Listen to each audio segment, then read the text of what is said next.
Exclusions apply. GFPR OREQ 1471. Come on! My new dream home with memories to call my own. It's my Hotondo home. The stunning Erskine 240 display and is now open 11am to 4pm Thursdays to Mondays for you to view at Cabanes Estate in Sale. If you're considering building, talk to Ron and Leanne today and find out how to create your very own new dream home, or visit hotondo.com.au. Bedgood and Clark Builders, CDB U6870. Harvey Norman.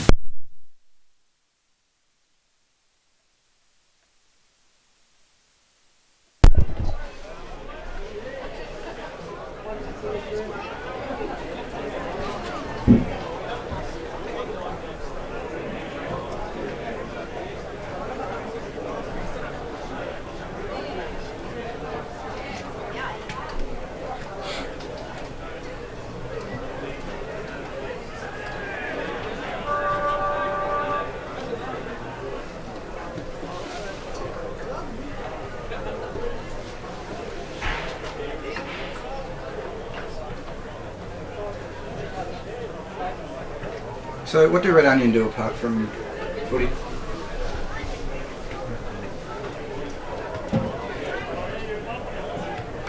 Of the TRFM Gippsland League.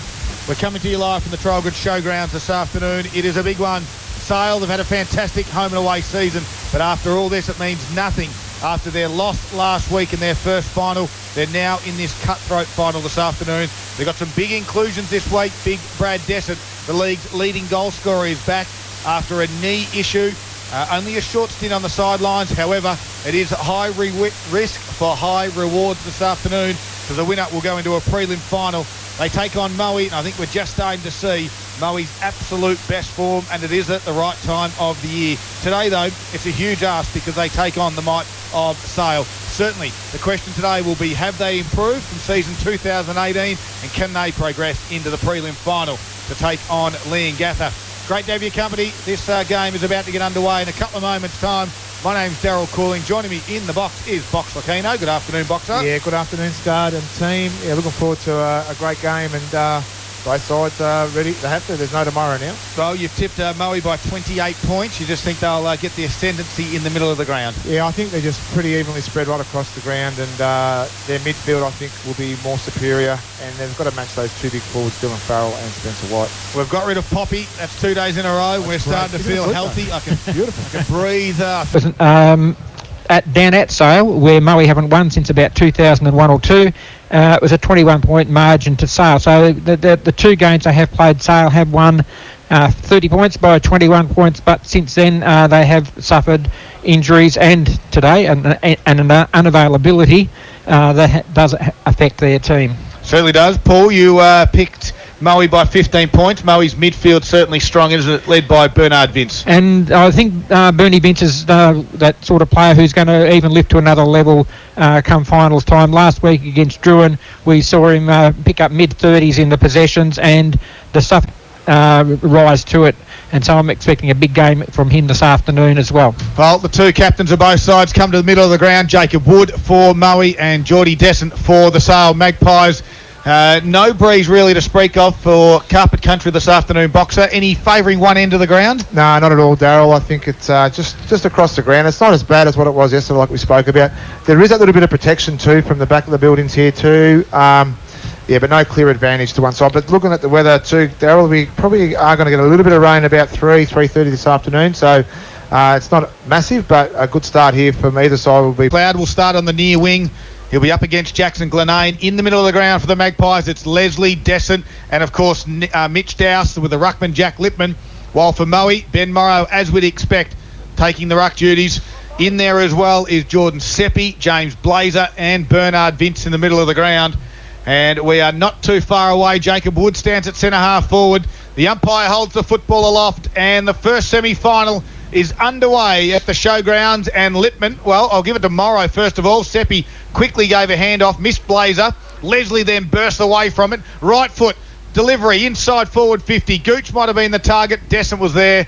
And Rennett, in his 100th senior game for the Lions, sees it over for a boundary throw-in. So it's number 36 is the new number there, Paul. Lachlan Rees. Yep, so it looks like Lachlan Rees has come in. And just earlier, it looks like it could be Jordan Descent that's gone and played a bit of a soft tagging role on Bertie Vince early. Ball comes back into play. Blazer was there, tried to shuffle it out, couldn't do so. Gooch slung him around in that tackle, and we'll have a secondary stoppage. Going to be an interesting start. I saw Will Leslie, who we said might have a really big influence on Saturday. That first centre clearance got loose, managed to get out into that far side with the ball ups happening on this near side and was able to get loose. Lippman again to Geordie Descent. Leslie got a quick boot to ball. It goes to some open space. Here's the foot race. Freeman was the one. Good strong tackle, but it was over the shoulder from Tyson Biffin. And having that free kick will be McGlinden. Back into this side. We know he's a live wire up forward. We know what he brings. Has he got the leg in box? Possibly, no, he hasn't, but he's going to go straight to Chris Laverty. Who unloads from 50. It's a wobbly drop punt. It might get the distance. Last line, it was punched forward. Ball still in play. Close to the boundary line. Over it goes in front of the red caboose here at the Traralgon Showgrounds. And another boundary throw-in. Sale's tactics are to go at Spencer White physically as well off the ball. Dane McGuinness gets the roll there. So, too, the forward come forward. Is picking up at the moment, it's Thacker, but Dan McGuinness did go to Spencer White early. So inside forward 50 for the Magpies. Gooch took the ruck duties. Quick handball from Stanlake to Seppi. Kick around his body. Didn't travel too far in distance. Ainsworth grabbed it, ducked the shoulder. The umpire said no.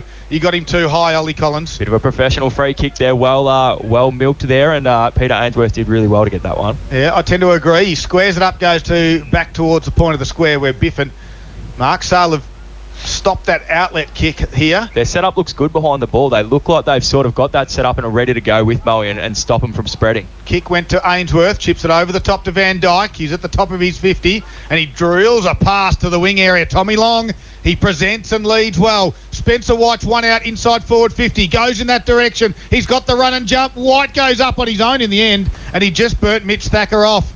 And he'll have a shot from about 45 metres out. Yeah, one thing that the Sale have really got to make sure they get out of their game is they don't get too conscious of Spencer White as well, because they're all sort of physically going at him, but he's just rolling back slowly. We know he was playing a little bit high just then, but he rolled back really quickly. Tommy Long, great awareness, got the kick perfectly inside 50. I think that's the danger sign. They have to keep an eye on Tommy Long. We saw how dangerous he was last week from that 40 out up to the wing. He's so instrumental in what they're going to try and do today. Slight angle, no breeze to speak of from 45 metres, unloads, left foot kick. It's made the distance, the accuracy, no problem. Well, he got 6 last week, he's got 1 today. Well, he kicked the first last week too, Scud, so he's off the mark.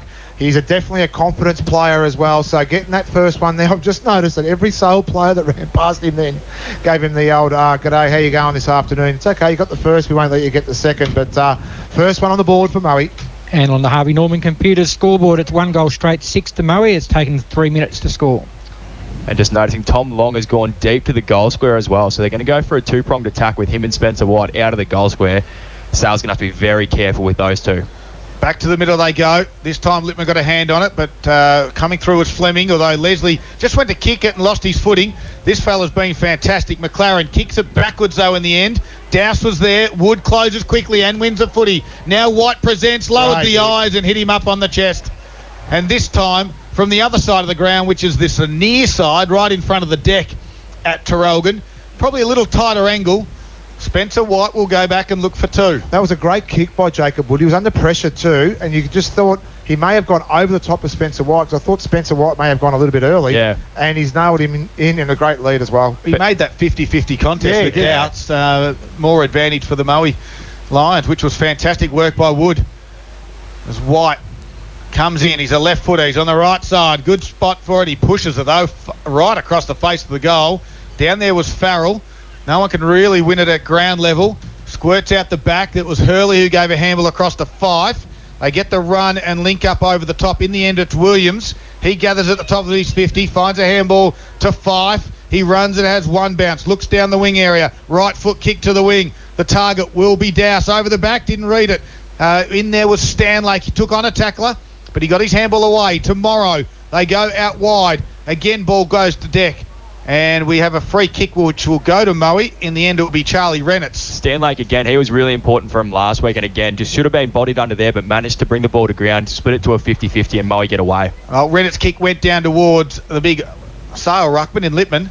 and he took the mark unopposed. What he's doing, Darryl, too, Lippman's just cutting across Farrell, and they know the height will be a real big concern for them today. Handball to Williams, and then kicked it on to Mitchy Dowse. He's got one over the top. Brad Descent on a lead, and the strong hands of Big Descent marks about 45 metres out. No problem with the knee on that occasion. No, I was watching Descent. He didn't even follow Rennett's up the ground. No. He stayed back, and Rennett's had to work really hard to get back to man up, and he was just caught lagging. Just an early change as well. It looks like Mitch Dowse has played forward and is looking to be that lead-up role, similar to what Tom Long does for Moe. Yep. So that's going to be an interesting one to watch because his ball use coming back inside 50 is Well, they good. had to do something, didn't they? Let's have a look at his knee from 50 metres. Unloads. The league's leading goal scorer. Has he got the carry? No.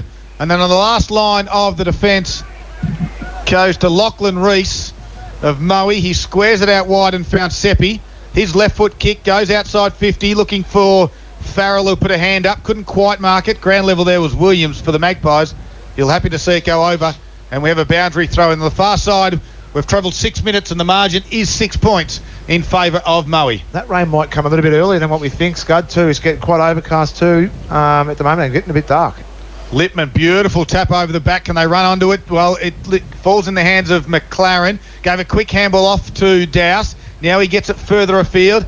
Trying to work hard out there. Looks to be biffing at ground level for the Magpies with Gooch.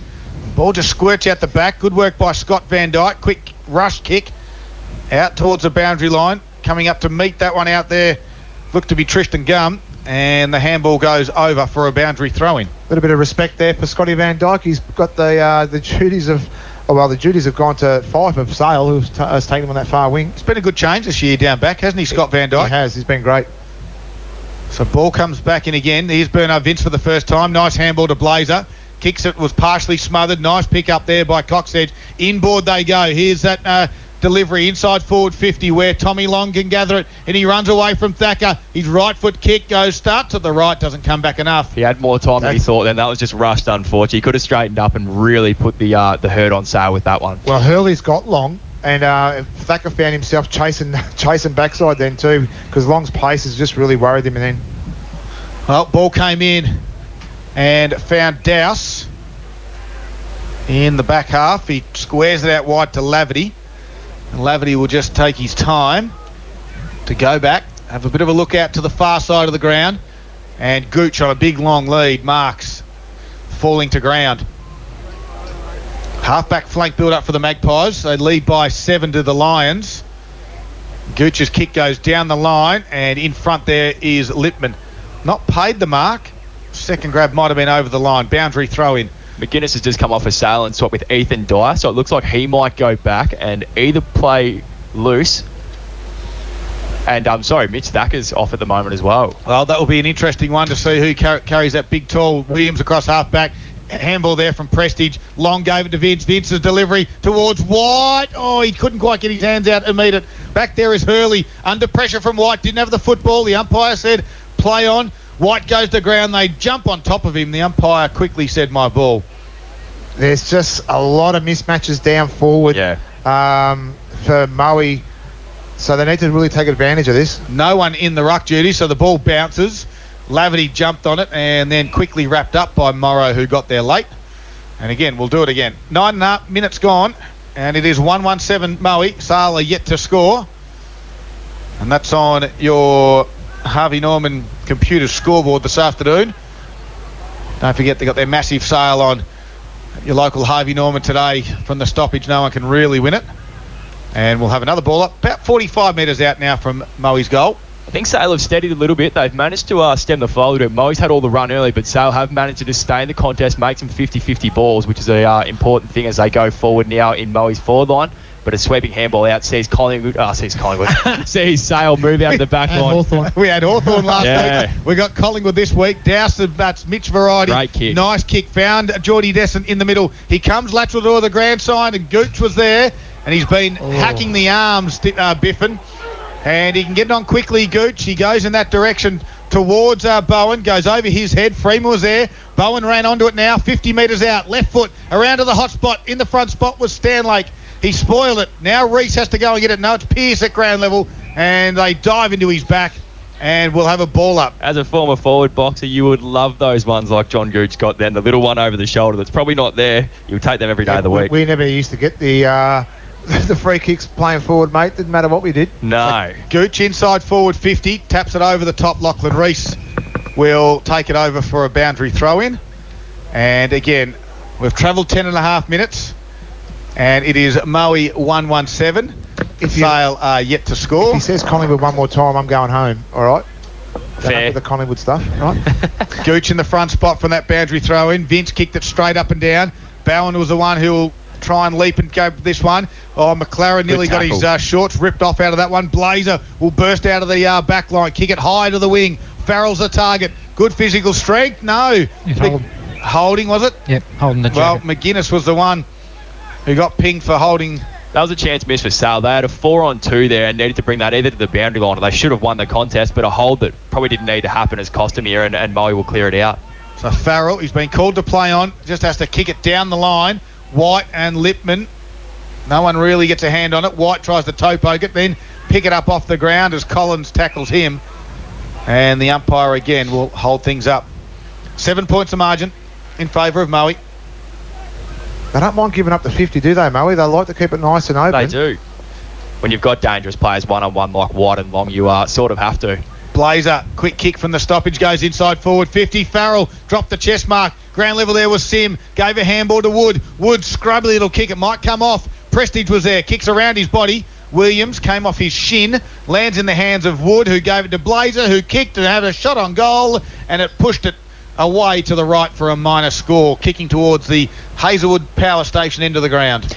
Moe 1-2-8 at the 12-minute mark of the first quarter on the Harvey Norman Computers scoreboard. Sale still yet to score. Perfect spot by Harry Sim. I was a little bit, worried about his front and centre work last week. Perfect spot today.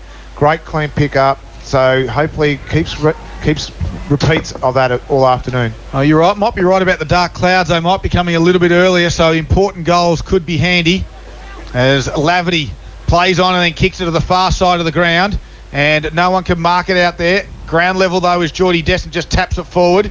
Prestige got a handball on towards Sim area. He couldn't get a handle on it either. Geordie Destin stands up in a tackle, loses it. McLaren does well. Dowse was there, so's Ainsworth for the Lions, and quickly wrapped up there from Dyer. We'll see a ball up just inside the field of play. We've travelled 12.5 minutes. No real great heights in this game just yet. Geordie Destin seems to be, I don't know whether it's a hard tag, but at every stoppage so far, him and Bernard Vince have been going one-on-one. Morrow just grabbed it out of the ruck and then coughed it up. Geordie Destin with a handball back to Leslie. He nearly had a fresh airy, but Destin then kicked it back off the ground to Leslie, who ran onto it, got boot to ball just on this occasion. Lachlan Reese came out to meet it, handballed over the top now to Pearce. His kick was picked off again by Leslie. It's just bobbling around on the far wing at the moment. Jaden Van Dyke got crunched by Brad Destin. Now Sale go forward. Here's Gooch, runs to 50, unloads with a drop punt. Will it bounce through? It lands on the last line.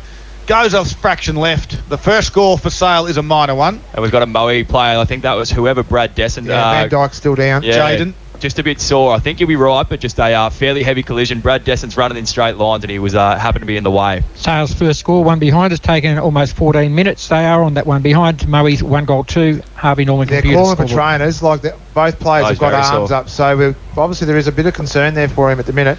The Brad Destin hit him flush on. It was a very... And it was fair as well, so he was just that steam train coming out, and Van Dyke put his body over the ball, and so did Destin, and he come off second best. Bernie Vince looking after Jaden. I'd say it'd be a winded of some sort, or potential some sore ribs area. It was a fair bump, solid bump, and that's what you've got your big power forward in the side. And game will resume. Good to see him up and walking off the ground as well. Tyson Biffin kicking duties for Moe. High one to the wing area. Thacker spoiled. There's Great Sim at spot. ground level. Handballs again to Wood. The runners through the middle. Stanlake bursts through a couple, then lowers the eyes. Nicely done to Gum. He turns around. He doesn't have anyone inside forward 50, so he just puts it over the top. And running onto it there is Long. He can turn around. He sells some candy, gives it back to Stanlake, who ran on. The defender looks to handball it off. We're going to over the shoulder, and it's going to come back to Mitchie Stanlake. Great play. I mean, I just still wonder about the roll-on game plan of Moe, where they're prepared to give up that 50. Tom Long had the pace to get back inside, but the kick just didn't hit the mark. No, it was one where he didn't push far enough at the half-forward line, didn't push far enough back off that mark to be able to kick it clean. He tried to do a cue kick around, just didn't quite make that kick. But another one, Harry Sim off the half-back flank. How good was that front and centre to break the game open? That's a way you bust a game open and really put the pressure on Sale. Well, they lead by 7 at the moment, and the defender is becoming a forward. The run-up wasn't too flash, and neither was the kick. He sprayed it and missed. No, he's actually snuck it in. Both the boundary umpire and the goal umpire had a brief discussion and said, I'll call it a point. Moe 139, Sale 1 behind 1 point. Harvey Norman computer scoreboard, almost 16 minutes played. Rain starting to come down now here at the Tarralgon Showgrounds. Pretty sure I said 3 o'clock. Yeah, a bit early, but we're close to it. Well, over the back the football gets. Sim overran it. There was Descent wrapped up in a Blazer tackle. And then Blazer just took his legs out sort of MMA type style, and he fell over Geordie Descent. He didn't like it. Hey, what, Harry Sim, he must eat his Weet-Bix every Sunday morning. He gets involved in everything, doesn't he? Oh, we've got a stoppage. Half-back flank for the Magpies. Can Moe build from this one? Morrow tapped it down. Jacob Wood just kicked it out of the ground, off the ground, and Williams takes a strong contested mark. Do you think Sim might be an apprentice of the Tunnel Rat Club boxer? But don't go early. Don't go early just yet. He's got a little bit way to go. He needs a couple of tattoos first of all. As Williams kicks towards the wing, a big pack will form. All Moe went up, which left Sale down at ground level, and he caught one high, did Mitch Dowse. And he wins it. They got numbers on if they can move it quick. They do. Over the top. Going back with his courage was broad. Geordie Descent. He got crunched but did not move. Puts it to a hot spot. And also going back with courage was Grady Coxedge. That was brilliant by Geordie Descent. That was unreal. Oh, good work by Moe as well. Grady Coxedge had to stand his ground. And he kicks it now outside. The big ones go up. And in front spot, third one up was Fleming. Chips it inboard. They like this risk inboard to Wood. Gave a handball to Wise. Going to run down. And he is run down. Fantastic chase.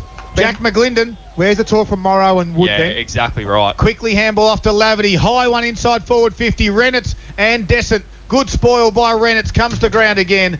And Lachlan Reese will see it over boundary throw in. Spencer White's just not quick enough to be doing that too, I don't think. But again, why is he the one at half-back trying to clear it out where he's that next one that should be up there? We talk about it every week. And if they continue to do this, they won't have a target to kick to up forward. Kicks around the body from that stoppage was from McLaren, but it was marked on his chest to Tyson Biffin. Some key stats early, Paul Carter, thanks to Gippsland Isuzu. Jordan Descent, 6 disposals, 4 to Mitch Dowse and Chris Laverty and Jack McLaren, 5 to James Blazer, 3 to Bernie Vince and Jordan Seppi. Well, Blazer's about to have another one in his back 50, and he kicks it out wide. Long's presented up. That's the one you want. Ground level, though, is Sale. Dowse over the top. Didn't take it Dyer, and now allowed Vince to come in and win it. Gave a handball out. Tried to get a free kick there was Seppi. Trying to get one over the shoulder. What happened then too with Blazer? He had nowhere to go because Sale spread so well and they covered the area. He had nowhere to kick to. He kicked to a 4-on-1. Sale's defensive running has been really impressive early. They just haven't been able to capitalise when they go forward. I think inside forward 50s will get at the moment a fairly even, you'd think. And again on the wing area, good work by Prestige. Missed the handball. Blazer goes to ground, then lost the footy. Farrell with a nice handball out the back to Long. He kicks it top of the 50. Running onto this one might be, is it McLeod? He overruns it as well. Ainsworth was there. He couldn't get a clean pick-up. They scoop up the football and dive on top of each other inside forward 50. And a match-up as well. It looks like Hurley from Sale has gone to Spencer White, so they're happy to go with the pace rather than the height.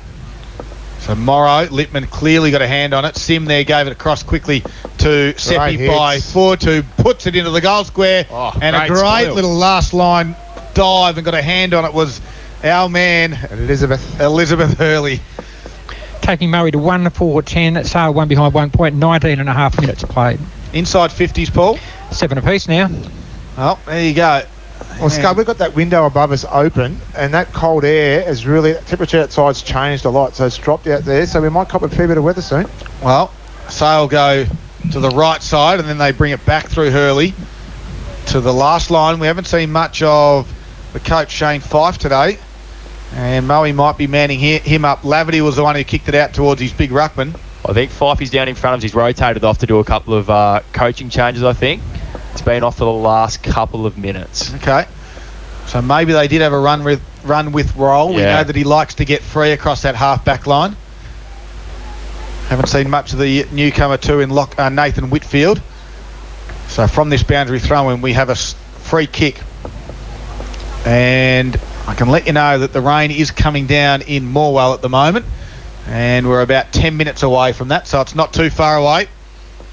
As Geordie Descent kicks it long down the line. Freeman was there, couldn't quite mark it. Ground level again was Lachlan Reese to put it over for a boundary throw-in. For Moe having most of the play this quarter and hitting the scoreboard, probably now is really important to get 1 on 2 before this rain does come down to make the most of the advantage they've sort of earned themselves early. Oh, big moment for Monticello's this afternoon. In the front spot, Lippman put it straight down. Seppi tried to get a handball out, couldn't do so. Bobbles around in there. Geordie Descent's been huge for Gippsland Isuzu Ute this afternoon. There's Vince. Quick kick away from that stoppage. Out the back is Ainsworth. Taps it to himself. Laverty chases. Ainsworth goes to ground. He's in trouble now. And he umpire just quickly on the whistle. I think it was good play by Ainsworth. He knew he was outnumbered, so he got the ball to ground. That's just that experience playing a pivotal role. He's done that a few times already this afternoon. So in the ruck duties, Lippman tapped it down. Descent was there. Quickly McLaren picked off though. No, free kick will go to Geordie Descent, holding the man. Been good early. Ninth disposal now. Yeah, half-back flank. Geordie Descent kicks to the wing area. Presenting target, Jared Freeman. Well, he had to deal with his own teammate there in Dowse. He was able to mark it. Jacob Wood will come off for a spell. As a high kick towards half forward. Gooch has to become the defender and spoil in front of Stanlake, who read it better off the boot. My question for you, Boxer, is if this rain does come down, what does Sale's forward line do? Because they can be that little bit top-heavy with the likes of Gooch, Descent. Is there a small they can leave one out there like a Tommy Long for Moe and hope that they can do the job? Jared Freeman comes to mind straight away. I think he could be playing a real big key role there. Moe lead by 9 points. They get the footy to the wing. Quick handball from Farrell. Gave it to Vince. He's kicked to Long, but Long dropped the mark. He goes to ground, but there's a free kick over the shoulder for Tommy Long. Scott, everyone's loving the old weather update. We've just got a message here from Moe South. Is pouring. Well, so it's coming in as they go inside forward 50. And the swing man who's been playing back for most of the last few weeks in Scott Van Dyke has got a mark inside 50 to have a shot on goal. We know he's a renowned goal scorer. He's a direct opponent off the ground. It was Coach Fife had Scotty Van Dyke early. Well, he's now, I think he was naturally forward. He hasn't been a backman that's rolled forward. So we see Gooch come off for a rest as well and Ollie Collins taking his place. So Scott Van Dyke will come in. As we said, they lead by 9 on its way. He's pushed it. He's allowed too much for the breeze. Still in the field of play. Quick kick. Nicely done by Nick Dowse to rush it through. Moe now 1-5-11 at the 23-minute mark. Sale 1 behind 1 point. Coach Fife back on the ground as well, looking to head to the far wing. So maybe trying to get loose over there. Laverty is the one with the kicking duties for the Magpies.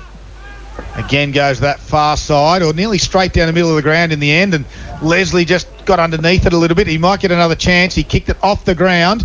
Here's Whitfield trying to put a strong tackle on, but Moe got the numbers. Blazers' handball, though, was picked off. Now it's out towards Glenane. Delivery inside 50 is not a good one. Descent just tapped it on. Freeman was back there, driven into the ground. Free kick in the back. And Jared Freeman and 50. Can you believe that? He just threw the umpire. He threw the ball straight at the umpire. He's given away 50. Why would he do that? So please explain on the bench a bit later on, I think. That's a drag straight away, I think. It'll be please explain. And you know what, though? That's contacted an umpire. Without sounding as silly as what it is, he's throwing the ball at the umpire. Jared Freeman's put it in the Traralgon Creek, and they get there first. Well, he didn't say I'm going to ball it up now, did he? No. So the free kick definitely was there. I'm not sure, that was just a bit of a brain fade there by Fleming, but the other thing too that's concerning for Sale is Brad Descent's got up limping pretty heavily after that contest as well, so hopefully it was just because of the actual contest itself and no serious injury. And on the Harvey Norman Computers Gippsland scoreboard, we reached the 24-minute mark of the first quarter. It's a 4-point lead to Moe, who are 1-5-11, Sale 1-1-7. Yeah, clearly limping on that left leg, but stands in the goal square now, and he stays out there for the moment. It's a much-needed goal for the Magpies. Big moments for Monticello's. Jim Beam, 700ml, $33. And they just needed to get that one back to 4-point margin. Lippman this time thumps it forward. Vince read it well, grabbed it, handled out the back. He does so well in that congested area.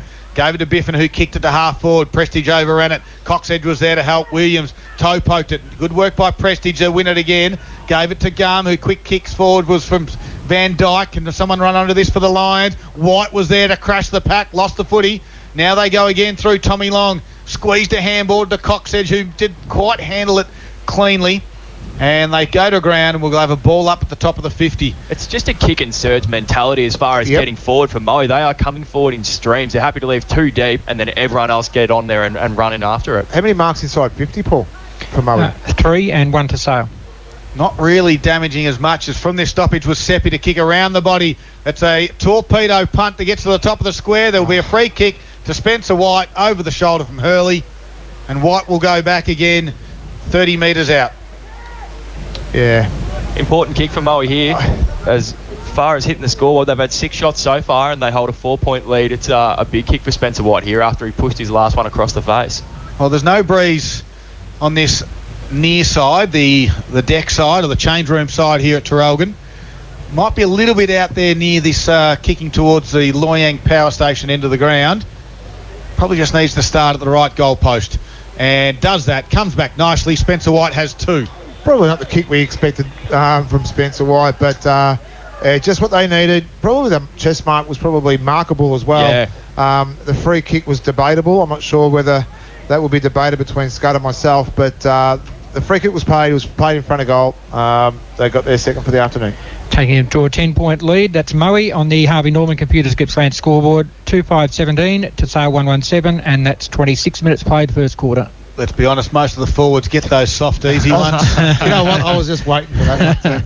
Well, you were forward there at one stage in your later part of your career, Darryl. As you balloon out a little bit in your career, you sort of roll that way. But that all my career, ballooning. All good footballers go through the midfield at some stage. As big, strong tackle from Morrow in the middle of the ground was holding the ball on Mitch Dowse. So Morrow has it, looks for a runner behind, no one there to present. He's Always just going to have to... always handy when your ruckman can lay a tackle like that and get you a stoppage in the middle. Gave it to Fleming, who eventually got around the back. Kicks it inside. Spencer White couldn't quite mark it. Thacker there. White did well. Handballed out, holding the man on Thacker. And Margaret. As we've got Margaret Thacker down there. And Elizabeth Hurley. So good kick out wide. Puts it to some space where Mitch Dowse can gather it. Kick it high down the line. Running back. I think it's miscued that kick. He has out of bounds on the full. Shane Pfeiffer's gone forward now, boys, back onto the ground. Yeah, he was asking for that ball inside 50, so he just didn't have that awareness to see that the players just inside 50 on their own. We spoke about Wood's kick before where he lowered the eyes. That was one there that really could have helped if he had lowered the eyes there a little bit. So Biffin kicked it down the line, and I'm not too sure how you let Dylan Farrell just unopposed run and mark it. Just relieves the pressure slightly for the Lions. Late in this first quarter, the margin is 10 points in favour of Moe. As Farrell takes his time, kicks it down towards half-forward area, on top of White's head, but he's up to the task. That's nice better. mark. That's better. You know, he needs to be marking these contested balls, especially with the height difference. Yeah. He's even got the weight difference on Hurley as well. So that kick again goes high inside forward 50. Trying to mark it back there was Gunn, one of the smaller forwards. Couldn't do so. Now ball tries to come out towards Prestige. He gave a quick handle to Blazer. He snaps around his body. No, there's a whistle back at the contest. They were nearly going to pay advantage, I think. It's going Moe's way, I reckon. He's calling the trip, Darryl. Well, it's going to go in the way of Hayden Prestige. Now, we heard the siren sound as Lippman darts down towards the goal line. Him and Farrell down there. Thacker will get there as well. So all the tall targets will get right on the last line. The siren's gone for quarter time. Kickable distance. It is Hayden Prestige who has a shot. As the rain starts to come down a little bit heavier as well, just make this kick a little bit more interesting for him. Well, right on quarter time. The margin 10. Can they get it out to the 16? It's a big moment. They've had all the play in this first quarter. Prestige comes in, gets underneath it a little bit. He got the distance. It's touched, I think, on the last line. Moe tried to claim it. Sale said it's touched. And the Magpies win that raffle. Touched. And no score, I think you'll find. As the umpires just come together now. The field umpire says that is correct. No score. So they kept it in the field of play, and that could be your big moment of the game. They lead by 10 points at quarter time. It is Moe 2-5-17 leading Sale 1-1-7. The first semi-final coming to you live from Traralgon Showgrounds right here on TRFM, and it's all for Harvey Norman Electrical. Got what it takes to tip the winner? We're giving you the chance to score a brand new Toshiba 40-inch Full HD TV that's Netflix compatible. Listen out for the umpire's whistle. First person to call through and tip the winning team and margin for the North.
Scoring shots to 2. Moe have won the inside 50s 12-9. The clearances, they've won 13-4. Centre clearances, Moe's way 3-2, 8 each for free kicks.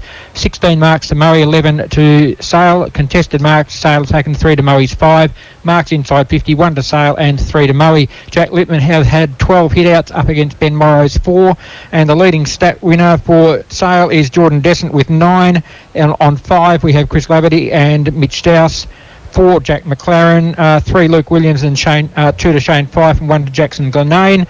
For Moe, the looks up. Yeah, I'm a little bit frustrated in regards to I'm not sure what sort of style or what sort of game plan Moe still are going to deliver, because they're rolling players up that I wouldn't expect to roll up, but there's no one rolling back. So they're trying to play that slingshot footy that's not really working that well. Just as we line up now to start this second quarter, Spencer White's 25-30 metres out. I'm not moving him from there. That's where he's staying. And hopefully he can get a couple of inside forward 50 marks, as no one really gets a clean handle on it in the middle of the ground. The umpire will do this again. I have really liked Harry Sims' game in regards to his front and centre. He's really attacking the ball hard. So this time, big fist there was from Littman. Blazer had it and then gave the handball away. Vince gets a handball out the back to Biffin. His kick goes high. Half forward, it is Ainsworth and Laverty. Good spoil there by Laverty. Seppi gave a quick handball and then bumped off the football. Was Lachlan Reese, but Seppi came back to win it. Drive it back inside forward 50. Tommy Long gets a little handball and now it goes back to Long. Gives it across to Sim. Left foot shot on goal, missed it. He's been getting in the right spots, Boxer. You called him before the match as one to watch, and he's definitely getting in those right spots. He bit of a hard one there. Probably needed to finish that one, but he's definitely looking dangerous for Moe. Green of Gippsland scoreboard. Moe 11-point leaders, 1 minute to the second quarter, 2-6-18 to 1-1-7. Oh, Laverty's got Collins short this side, but decides to go to the far side. The breeze pushing towards the far side of the ground here at Terrelgan. No one can get it from that kick though. The handball squirts out the back as Lippman gets wrapped up in a tackle. Moe were daring Sale to make that kick and come this side. They gave him a lot of space and were trying to tempt him to get sucked into coming onto this far side. They didn't go that way though. As we have another stoppage outside 50. Lippman clearly got a hand on this one. Numbers favoured Moe back there. Scott Van Dyke's kick was smothered. Now Morrow kicked it back inside forward 50 on the head of Spencer White. His groundwork was okay. Picks it up now. Handball's over his shoulder though. Fife picked it off, who's gone back now. He relieves the pressure, but only momentarily, because it's coming back. Scott Van Dyke mark. Kicks it. Wobbly one to the top of the 50. Misses all his targets. Williams overran it. Now Collins had it and then lost it. Crashing his way through was Biffin. Quick kick off the ground from Williams. Gets it out towards Ronnie McLeod. He had a fresh airy. Fleming and Pearce had to backpedal. Now they go forward in a Collins tackle. And we'll have a ball up inside the centre square. 2 minutes in. The margin 11 points for Moe. Third chest mark that Spencer White's dropped to this afternoon. I'm not sure whether he's body conscious in regards to player behind or whether he's not sticking his bum out enough so to get the player away from him so he can get a clear run at it. Geordie Descent picked it up. Handballed out. And a tackle from Vince. Now Moe go forward through Seppi. His left foot kick to the open space. Ainsworth there marks. Just got a little bit of a loose chain there from Shane Fife. Tough kick from there, Daryl. It is. The breeze will be coming across his left shoulder. He's in the far pocket kicking towards the scoreboard end. He handballs out the back to Seppi, gets around a tackler, 49 metres, unloads on the left, won't make the distance. Lippman dropped the mark, Wood grabbed it and then kicked it backwards. It's still in the field of play. Sim was there, lost it, goes back now, kicks around the body from McLeod across the face, lands in the goal square, sock it off the ground if you don't mind by Tommy Long. Well, Sale made a meal of that in their defenders. They should have rushed it through about 3 times. They couldn't do so, and it cost them a goal. They've had a couple of goes at it, unfortunately, and Moe's capitalised there. But as you say, that's a Sale error rather than a Moe goal. Tom Long's goal takes Murray to now a 17-point lead on the Green and Gippsland scoreboard. They're 3-6-24 to Sale 1-1-7. Just noticed a little bit as well with that tiny bit of rain we got through quarter time. The ball does look greasy from a few sort of fumbles, few drop marks that we probably wouldn't see normally. I think it might just be a little bit greasy out there for him at the moment. Well, they need to adjust. Big moments for Monticello's as Lippman slapped it out. Williams was there. Now Geordie Descent has some space to move. Gives a handball off to McLaren. Right foot in towards Brad Descent. One-on-one with Reynolds. Couldn't mark. Front and square as Gooch. Little toe poke to himself. Goes to the ground. Reese was there as well. Football out the back. Descent didn't have the football. Play on. Ground. Ball so close to the boundary line now. It's over. Oh, high free kick. We've got one going Moe's way by the look of it. Charlie Reynolds was the one. Brad Descent's a little bit overzealous. As Reynolds brings it towards this near side. Lippman's got the sit on this one. Can't quite get there because Vince stood in his way. Farrell did well. Handball to McLeod. He goes backwards by hand to Farrell. He might get it back here, McLeod. He has to go and get it. And good work. He's the only one really looking to win the football. He was fairly committed to that too, wasn't he, Darryl? Yep. He knew he had a lot of Sale opposition around him. He just had to go. Handballs to Seppi. His left foot kick around the body. Goes high to Lippman. Couldn't mark it. Hurley's at the back. Handballs over the top to Fife. It was a tough one at his toes. White picked it up, got tackled, gave it to Morrow. Squeezed a handball. The big men are working well in there. They need some help from their small brigade. In the end, they cough it up. Leslie with a high, don't argue. Play on, said the umpire. It's Willing in there. Good handball, McLaren. Fife with his left foot kick goes inside 50 and over the back, marking strongly. Was nicely done back there. Here's Lachlan Reese.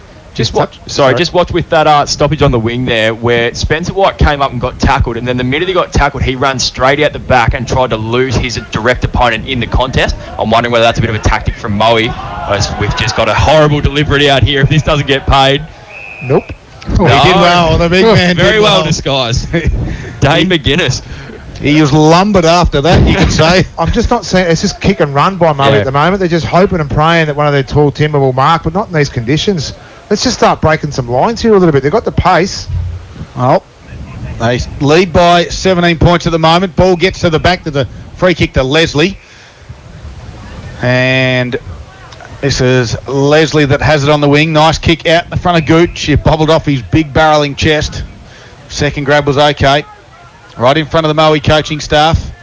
Presents there was Jordan Desson, who's been huge. He drops the mark, just to slippery conditions. Quickly wrapped up from Tyson Biffin. They go and win it again. Gooch overran it. Coxhead squeezed a handball out. There's a free kick coming back to Sale. It will go the way of John Gooch. 6 minutes into this second quarter. Gooch gets it into the top of the 50. Freeman's there. Dowse went back with a flight. Williams now has it. Barrels it back inside forward 50. The big Lippman's there. Over the back it goes. Brad Desson, it misses everyone. Running onto this one is Nick Dowse. He tries to kick it off the ground. Couldn't quite do so. McGlinden's in there as well. Hasn't got the footy. Played it well. Jack McGlinden. He's a small, lively forward for the Magpies. Will go back and look to get their second goal. A much-needed one for Monticello's this afternoon. Scud, Jack Lippman was in the inside 50 for about 2 minutes in that play. He was calling for the ball, demanding it, but he couldn't get it. And then when Luke Williams found him up, he let it go from a voice from behind, and it's set him up here for this shot at goal. So Jack McGlinden nearly directly in front, puts it through the middle. The much-needed goal from the Magpies. Moe haven't put them away with all the play they've had. They can't seem to put scoreboard pressure on. Absolutely, Scott, and it's just one of those things I spoke about before. Every time they've won the ball in their back half, instead of trying to actually open the game up and maybe looking inboard, they're just kicking down the line and hoping and praying that one of their big tall timbers will mark. We've played 7 minutes into the second quarter, and the Green and Gippsland scoreboard sees an 11-point lead to Moe, 3-6-24 to Sale, 2-1-13. Well, exactly right. As we have a similar lineup to the start of the game in the middle of the ground. Desson's been huge. His stats early, Paul. He's another couple this quarter. 11. He's up to 11. Vince is also starting to get busy. Handballed over the top now it was Van Dyke, gave it to Coxedge. His kick on top of Sims' head. Good spoil by Laverty. Working hard now is Seppi. And again, Collins close to the boundary line. Into the Moe staff goes Jack McGlinden. Boundary throw in. Seppi's been busy this quarter. He's looked really good for Moe as far as getting in the right spots as well. His ball use has been pretty good early as well, so I think he's one. If they can get it in his hands, it'll be massive for him. Lippman tapped it, but it was picked up by Grady Coxedge. Goes back to Biffin, to Van Dyke. Dangerous kick in the middle. They're going to run and carry this one. It's Mitchie Stanlake up against Nick Dowse. And Dowse works overtime on Stanlake. Great tackle as he did cough it up. I agree with the umpire. Holding the man, Yeah, and he's caught holding the ball. Well, it was holding the ball every day of the week, in my opinion. Here's Dowse. This is Mitch. Gets around the tackle. A left foot kick. Inside forward 50. Farrell's back there. Stands underneath it. Play on. McGlinden tried to squirt a handball out. Van Dyke got the underground handball to Pearce, and he relieves the pressure for the moment. But it's going to come back in. Lippman's calling for it again, just streaming inside 50 from the top here. He should be the target of this kick. So Dowse has it on the far side. Pretty sure it's Mitch on there. He comes in board. It is, because he found his brother Nick. Got called to play on, not 15. Goes back by hands to Thacker, who kicks it down towards half forward now. And Stanlake had to spoil. Here's Jaden Van Dyke. He's back out there after copping a solid knock from Brad Desson. 9 minutes in, 11 points is the margin in favour of Moe. I don't get, if it's not a set play or not, you've got Jack Lippman that's screaming inside 50 for the ball, whether it's a distance thing or just an awareness thing. I don't know what it is. Back into play. Again, no one gets a clean handle. Grady Coxedge been working overtime at ground level. As you say, Boxer, with that chip inside, you either need to fully commit to a switch and have someone else burst, but he chipped inside, no one moved. Everyone just wanted it long inside 50. So, and they've gone back another 20. Yeah, exactly right. Rain has stopped for the moment. Conditions are a little bit slippery, and from the stoppage, the umpires have found a free kick here for holding the man, and it will be the ruckman Farrell. I don't know how they get that one. Nice little neat kick. Comes inboard on the 45 to Jaden Van Dyke. Handle over the top. They do. It's Mitch Stanlake. He wobbles one inside forward 50. Spencer White's there. Couldn't get a clean one on it. Had to tap it to a teammate in Ainsworth. He slipped over. Collins got one over the shoulder and then goes to ground. The umpire said play on. Lets it go. Ainsworth shuffles it out somehow to try and find a teammate.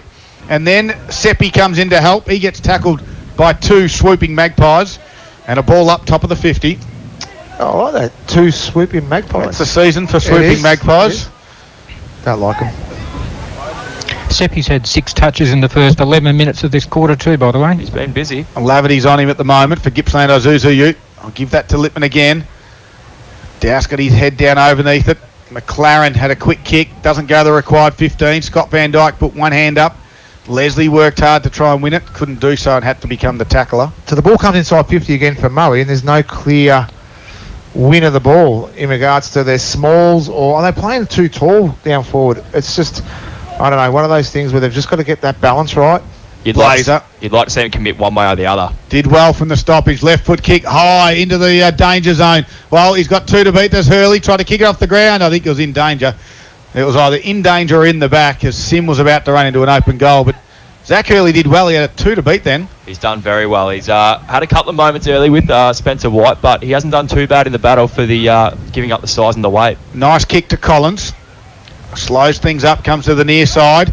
Out the back is Dowse. In the front spot is Lippman. And off the boot of McGlinden. And they claim to be out of bounds on the full. The umpire said, no, I've got a better angle on it than you. As Leslie has Bernie Vince at this contest, Descent not doing the job on him at the moment. Well, Glenane gave a quick handball across now to Dowse, who gave it to McLaren. The wobbly kick inside the centre square it went, but Moe had all the numbers. Handball over the top, ends in the hands of Jacob Wood, over the top of Spencer White's head, and it will go over, boundary throw-in.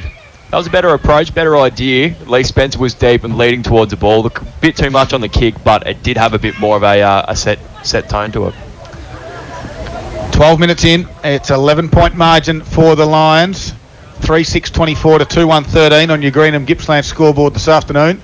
Jacob Wood kicked around his body, and then Dowse relieved some pressure, but it went straight to Farrell, half forward flank now. So lots of numbers inside Moe's forward 50. Farrell's got no one really to pinpoint a pass to, so he just puts it high, straight down the middle of the ground. White will fly. He had about 3 to beat. Sim was front and square, kicked around his body. Fife gets a shocking bounce, had to gather it, then lost it, and toe-balling it through is Laverty for a rushed behind. Taking Moe to 3-7-25 on the Green and Gippsland scoreboard. It's a 12-point lead over Sale, who are 2-1-13. Boxer shakes his head as Laverty got it into Mitch Dowse. He blazes it away. Does he keep it in the field of play? No, he doesn't. Out of bounds on the full. Farrell kicks it to the hot spot, which I get, that's fine. But then you've got Spencer White, Bernie Vince, Tommy Long all going for the same ball. You know, and it's just not making much sense to me at the minute. Hurley's just come off the ground there, just holding just above sort of the hip on his back there. Just might need a bit of a rub, probably a bit of a corky from that last big contest. Bound kicked around his body. They got some numbers. It was a Whitford kick down the half-forward line. Geordie Dessent's gone there, and slapping it out was Brad. Stanlake kept his feet at half-back. And does he find a target? No. Mitch Dowse comes in to spoil and over for a boundary throw, and he tried to run onto that one and thrust it back into Sale's forward line. Couldn't do so. Yeah, they've got Blazer forward now. We've seen this happen many a times where Blazer will go into the goal square one-on-one. He's got Chris Laverty though, so he won't be in for an easy tussle. Good match-up. Free kick out of that ruck duty goes to Littman. Just too big and too strong on that occasion for Morrow. Handball's out the back, and well, the handball wasn't kind for Fife, but now he's got a little bit of time. Littman gave a good shepherd in the end. It works out.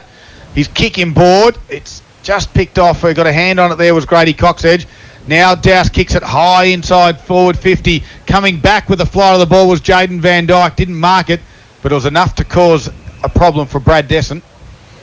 And he rushed it over. We've got a boundary thrown now. 60 metres around. 14 and a half minutes gone in this second quarter. And Moe 3-7-25. Sale 2-1-13.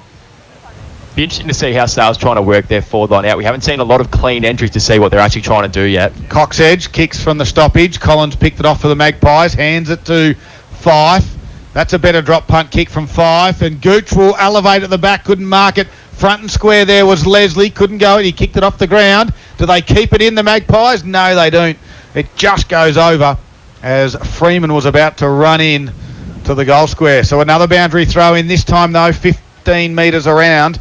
Make it 20 metres around from Sale's goal. Just a clean one-on-one contest. Yeah. It allows your players to run onto the ball. Big moments for Monticello's. Can they get something from the stoppage here? Fleming just gave it up. Kick around the body from Gooch was smothered by Biffin. Trying to work at ground level there was McLeod, who kicked it off the ground.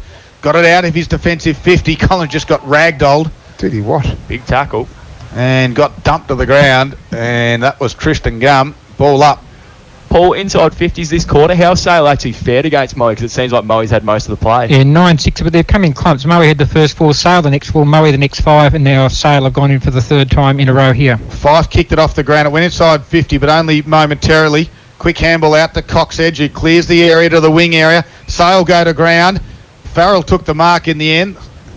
And two Sale players sport themselves there. He threw Gum out of the way. Farrell with a nice, neat kick. Tommy Long presents. Can he wheel and go? He's got one-on-one. Blazer and Laverty into some open space. Laverty, Blazer, great body work. Just worked him off at the crucial stage. Knew where the drop zone was. Got to it and took the chest mark. Yeah, great call, Scud. That drop zone, he just knew exactly where he needed to be.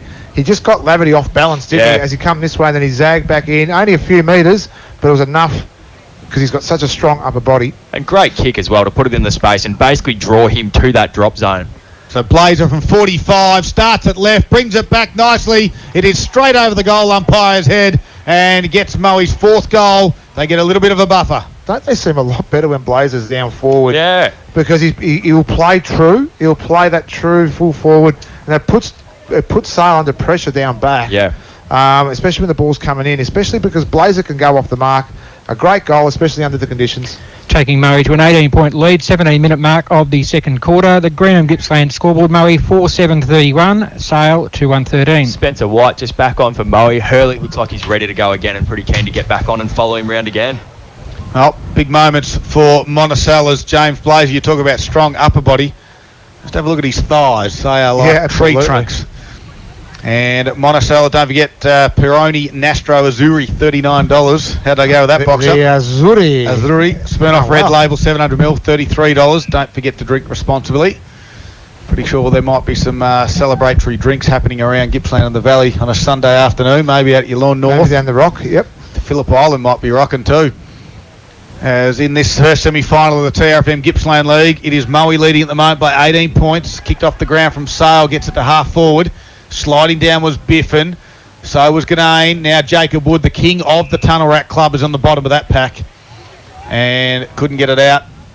Pick him up. I was going to say, Will Leslie's got some wheels on him. He was the one that kicked that off the ground. He was the third bloke to get to the contest and nearly got his own ball. And he's been good for the Magpies this year. And Ganane gets smashed in a tackle. He works hard again at ground level. Vince goes down and puts a tackle on. Just looks like their Moe's roll-up line here, when the stoppage is in play, they like to really roll them up high, don't they? And they're all up high. Well, if the ball moves quick enough, I get why they do it, but it's not moving that quick. They haven't got too much room to lead into, though, if Spencer White's going to get this one. He's only 25 metres, 30 metres away from this stoppage. Yeah, it seems really close, doesn't it? Yeah. So a boundary throw in now, right in front of the grandstand here at Tarrelgan. 18 minutes of this second quarter have passed, and Moe, well, they've had all the play, but they lead by 18 points, but it's not convincing at the moment. And a strong attack on the football from McLeod, and same with Geordie Desson. Stanlake, though, quickly got it at half-back, kicked it in towards the wing area. Here's White and Hurley. Hurley grabbed it, slung him down in the tackle, did Spencer White. No prior opportunity, the umpire said. I think he was pretty happy to hold on to that one. He didn't want that getting out. That was a dangerous spot for Moe. They could have really got into the forward line quick. So again, Morrow, nice little tap, but Williams handballed out of that congested area. Morrow, though, was the one who get it towards the run of Seppi, but Thacker just tapped it Sale's way. Here's Williams again, runs away from McLeod, right foot kick, keeps it in the field of play. Biffin, third man up, spoils it, puts it 5 rows back. And again, boundary throw in. Good to see the old double punch back. You don't see it too often these days, but it's very underrated skill as someone hits a post out in front of us trying to get it back to the boundary umpire. Well, the young one had, he's only got 3 flagpoles right around this entire ground. He's managed to ping the middle one. It's harder to do than you think, Boxer. 20 minutes have gone. Sale win it from the Moe win it from the stoppage, but picked off though by Ganane. Lippman just lost his footing. Vince attacked it hard and then got crunched in a tackle. And he gets up. I think you just met Jack Lippman. Yep. Not one you want to get tackled by. And Seppi just stuck up for his mate as well. I think he's fighting out of his weight class as well. As Lippman and Morrow, and Lippman tapped it down. Wood was there. Morrow's second effort was good. Gave it to Vince. Quick kick from Vince. High towards half forward. Here's White on his head. And, he nearly marked it. Great work by Hurley. And again, Spencer White tries to throw him to ground. Hurley's done well. I think he's done really well, Hurley. Even though White's got the 2 goals, I think it's a clear matchup. Obviously, we know he's going on and off when White goes off, but well done to Hurley. Lippman gets shuffled out of it from Morrow, who grabs it, then kicks it inside 50, 1-on-1. It goes over Blazer's head and Laverty's. And in front of Boxer's favourite sign down there in the forward pocket, we have a boundary throw-in. Not really. 21 minutes have gone. Moe a 4-7-31, Sale a 2-1-13. I've seen you devour a chicken wing. I've seen you. Or 10. 11 or 12. We had some yesterday, actually. That was quite good. Scott? Tell you what, the Mafra catering staff did a fantastic job. Just waiting for Tarrelgan to just slip something into the commentary box on a Sunday afternoon. Buttered bread. As the ball comes back into play, Laverty kicks it off the ground. Williams picked it up. Now he runs defensive 50, barrels one out to the wing. Stanlake is there. The boundary might beat them both. It dribbles across. Stanlake picks it up. Nearly has a fresh air. He comes off the side of his boot. Van Dyke gave a quick handball across now to Prestige. In towards Seppi. Gave it back to Cox as it was who ran it. Seppi had to go back and get it, who kicks it back to the top of his 50. 5, well, you get the free kick. As Rain starts the ball, it's going the other way. Yeah, Bernie Vince. Bernie Vince has got it. There's a free kick there. Lovely kick. And a beautiful pass to Spencer White. Was a free kick there for Bernie? He was just held off the ball while the ball was in the air. It was quite clear there. Shane Fife had his arm held as well, but... Well, he missed that one, obviously, and got guess Bernie. When you've played a couple of senior games at AFL level, you get those cheapies. 22 minutes have gone. And a couple of best and fairest, but anyway, that's okay. 18 points is the margin. Spencer White's got 2. He's lining up for his 3rd in a low-scoring affair. It's a good performance by the big fella in White. Slight angle, 45 degrees from about 40 metres out. Pokes at it and pokes it. Hits the post. And you know what happens when you poke at things, Box? Yes. I'm not going to continue. No. Moe 4-8-32 on the Greenham Gippsland scoreboard. 19-point lead over Sale, 2-1-13. You get in trouble. You That's do what happens. Lots of trouble. Seppi again kicks around his body. He loves that, and in the right spot was Dylan Farrell. And the goat from Moe will go back and have a shot on goal from about 55 metres out. Just noticing for Sale, Jordan Destin's gone forward. I think they could really use him around the ball at the moment. He's probably just having a spell, but he's been prolific early, and I think at the moment the game's sort of in the balance. He needs to be on the ball. So Dylan Farrell, interleague representative this year for the TRFM Gippsland League, comes in. Will kick it from right on 50, you'd think, and late in this second quarter, a big moment for Monticello as well. He sprayed it, and he just squeezed it in for another minor score on the Greenham Gippsland scoreboard. Don't forget, your locally Aussie-owned processor, Solid Jobs, are available at Greenham Meatworks. 4-9-33 to Sales, 2-1-13. They really have to start making better use of their opportunity. Yeah, they do. Rain starting to fall again here at the showgrounds. I could see you packing some meat, Scott. Lafferty again goes to the far side of the ground and misses everyone, and we'll have a boundary throw in. No, free kick will be paid over the shoulder. It will go to Sale. I saw that one. Coming in off of the long run was Dylan Farrell to give that free kick away to Elizabeth Hurley. All players on the far side of the ground here. No one is over this side. And Sale just going to have to go down the line and hope to either bring this to the boundary or try and get a mark. Oh, Lippman was one that tried to mark it. Williams, quick kick. There's no one at half forward though. Moe got all the numbers. And, yeah, cleverly done there by Biff. And he kicked it off the ground to Rennett. Does it get towards McLeod? It does. And he got one on the wing. Prestige works really hard for him and goes that direction. He goes up and takes the chest mark. It's 1-on-1 down the line at the top of the 50. White was there with Hurley. White just pulls him out the way. He's got the set, elevates and can't mark it. Comes to ground. Ainsworth gives a handball off to Seppi. Left foot kick around the body. Bernard Vince will mark on his chest in front of the red caboose. We spoke about Seppi earlier. That's, great use. Bernie Vince, brilliant lead, but the kick was pretty good under pressure. We've seen Vince roll forward in the last few minutes of a quarter. He had the goal square to himself then too, and it's a great kick by Seppi, just around the corner. Great lead, good timing. Well, Bernie Vince comes in looking for his first goal of the afternoon. Stats today, Paul, for Bernard? This is his sixth this quarter, which will make... Well, a point at least. Yeah, 13 for the day so far. 13 touches for the day, one behind so far for Bernie. Taking Moe to 4-10-34, 21-point lead over Sale, 2-1-13. They're not putting them away, are they? No. It's 4-10. They've had 14 goes at it. Well, you know what happened last night in the AFL with poor kicking. I'm not saying that Sale are the Tigers, but did you hear the score last night, Boxer? Oh, yeah, I did. Did you hear the Friday night score? I did. Yes, 31 times yesterday, to be a matter of fact. The Cats are gone out in straight sets, I would have thought. Do you want to bet on that, Scott? We gamble responsibly. We do. And as Sale just worked this one out by foot to Fife, top of the 50. You don't pay up anyway. I've been told about you being tight. I wouldn't put it on sports bet or anything. Nice kick out wide. Found Freeman. Now the run through. Douse comes inboard. Dangerous kick. Great work by Jacob Wood. The target was Glenane and didn't quite get there. Wood nearly tried to switch the play. Biffin wants him to slow it down. Kicks it towards the half-forward flank area, and Scott Van Dyke will mark it. Oh, White's on his own. Pushes back. They didn't quite see him. Van Dyke goes to the shallow pocket, and he's got 2-on-1, and the one did well. That was Thacker. Williams picked it up, barreled it out. It's going to come back, though. Farrell's there. He goes towards the boundary line, and finding it out there is Jaden Van Dyke. High kick, hot spot. Getting a run at it, though, but it dropped short, and Nick Douse will take the mark for the Magpies. Gee, they butchered that, Moe. They quickly play onto the Magpies, square it up to Bound. And Bound kicks out towards, here's the first time Declan Barnett will attack this one. Biffin tries to take him out. Leslie, as we know, has got wheels. Can't get a gather on it. Barnett gets one over the shoulder. He ducked it just nicely, didn't he? This is a big minute here for Sale. They need to get this forward and kick a goal here. If they can get one and stay within that 3 goals of Moe, they'll think they're a sniff in the second half. Well, Moe got some good numbers down the line. He lowers the eyes, getting down at ground level as Gooch, come off his knee. Work. Sim was there, gave it to Coxedge. He's got nothing to kick to. Spread. And Collins can take the easiest to mark. The spread call was from Paddy. He gets that, goes to Williams. He's been getting busy. He's got Geordie Descent, goes quickly, and he'll find him on the wing. They've got another overlap to Fife quickly if he wants to get there. He does. Have they got someone down the line at 50? No. So Fife just has to hold it up now. Hard this late in the quarter, unfortunately, to try and I called the spread, but to run across as he's turned it over. Wood again.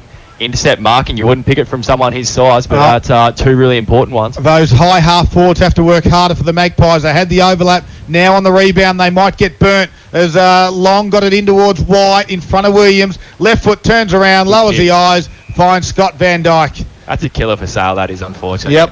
It's a better build-up, though. Yeah, great build-up, but yeah. Your half forwards and your forwards have to work harder. You know you've got the overlap. Fife had to wait and eventually tried to create something out of nothing. No one was there. Mark's inside 50 for the match at the moment, and 9-1 Moe's way. Yep, that's the difference.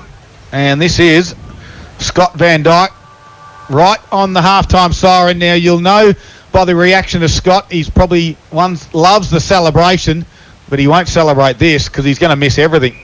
Out of bounds on the full. The score will stand as it does. It went 28 and a half minutes the second quarter. Moe, a 4:10:34. They lead Sale 2-1-13. And that is on your Greenham Gippsland scoreboard. It's half-time. You're listening to Gippsland Live right here on TRFM, right across Gippsland and the Valley. And we do it for Harvey Norman Electrical. Fantastic deals, incredible range. Rush in store today. The freshest.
Visit Carpet Country Carpet Court today. Dream it, style it, live it.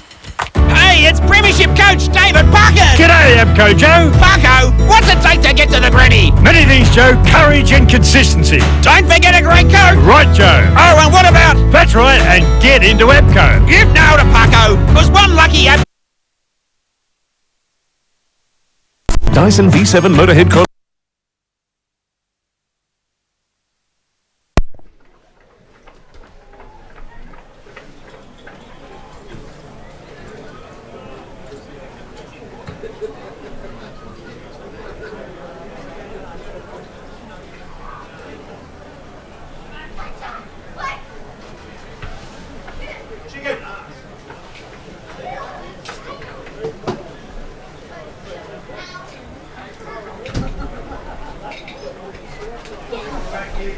Who was talking to him, and maybe the injury has succumbed to him this afternoon. Well, this will be interesting to know. We've got a perfect view on it at the moment.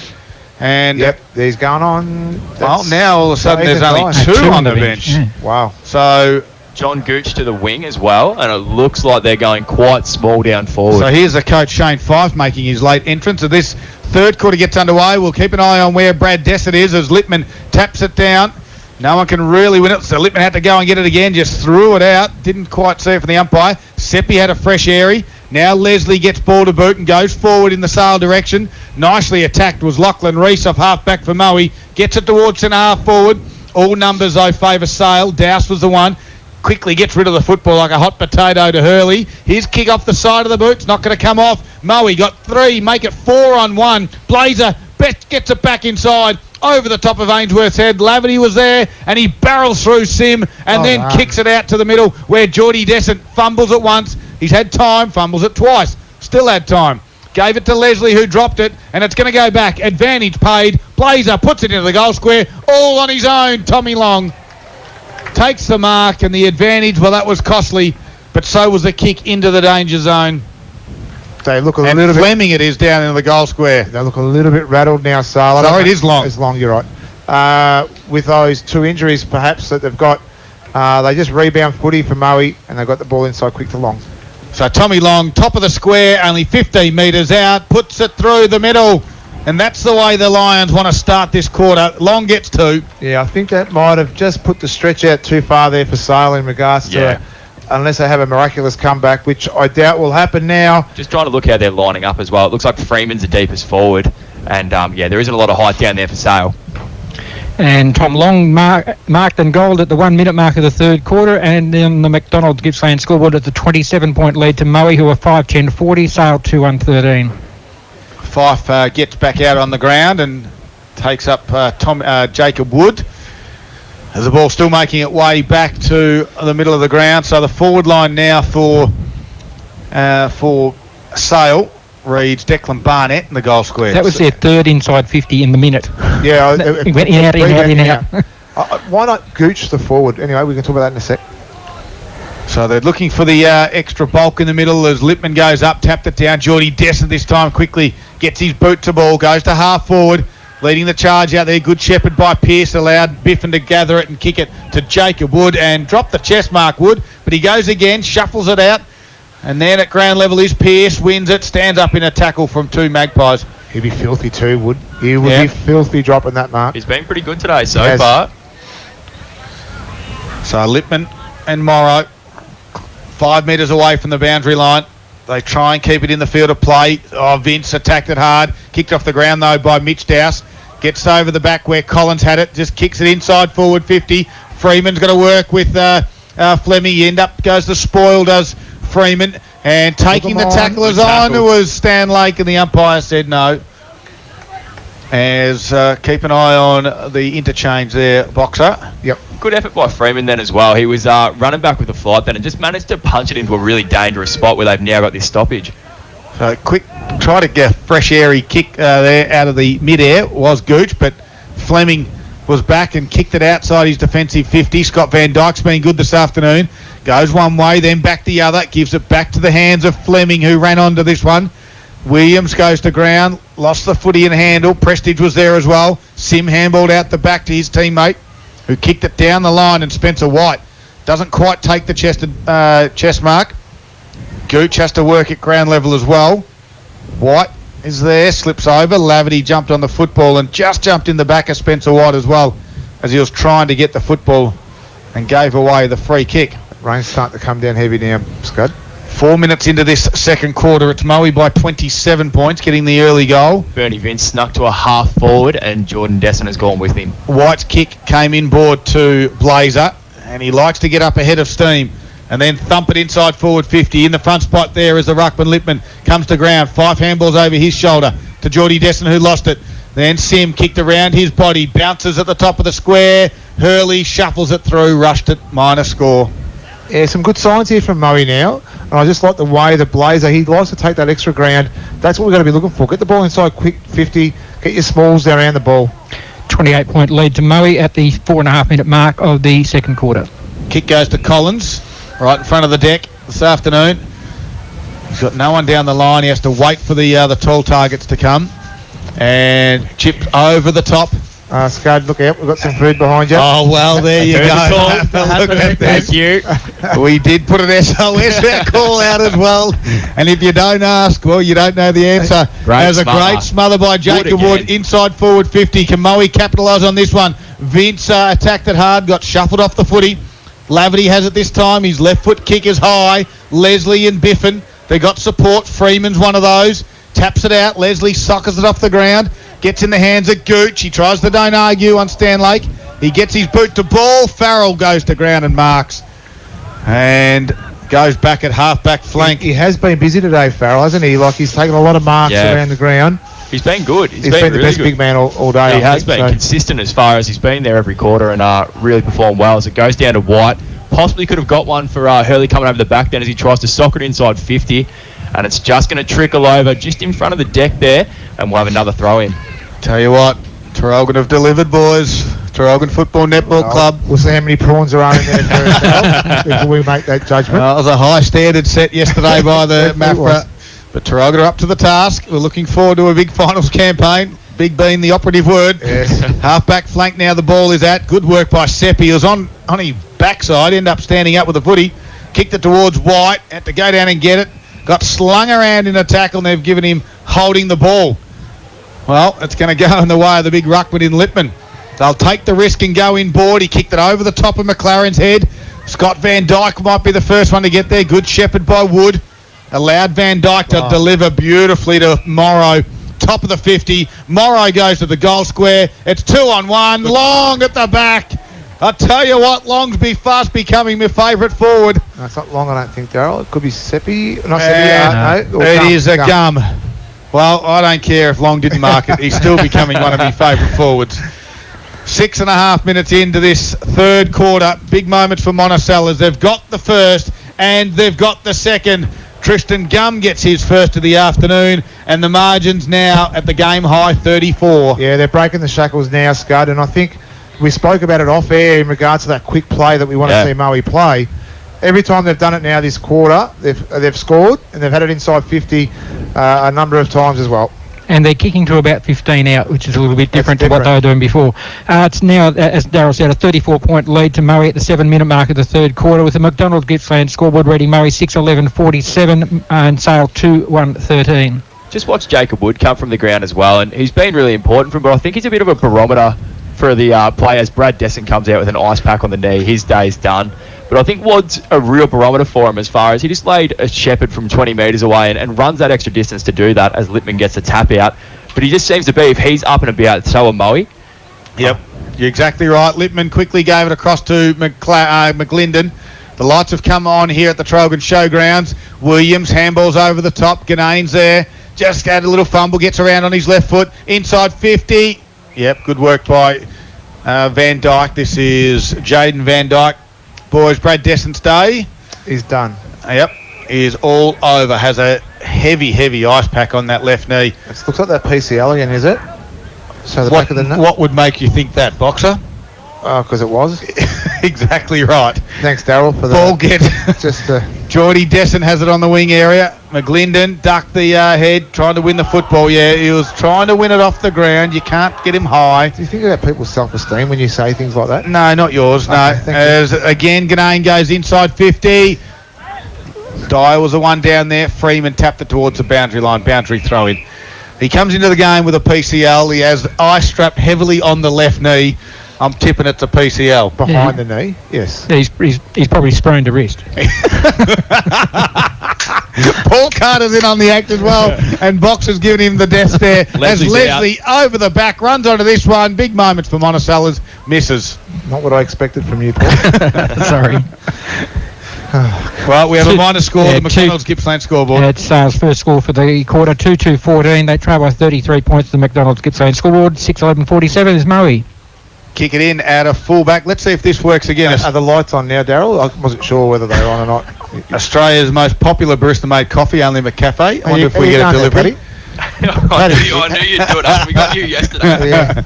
Paddy's tasting the fine food. The Traralgon Football Netball Club have just delivered. The ball's in the middle of the ground here, and this guy's been pretty good. Seppi, little kick towards half forward. He's got one on. McLeod, nice, neat handball to Long. Over the top, Stanlake runs on, fumbles it, kicks it to himself. It gets to 30. Meeting it nicely there is Gum. Gives it back to Grady Coxedge, who misses.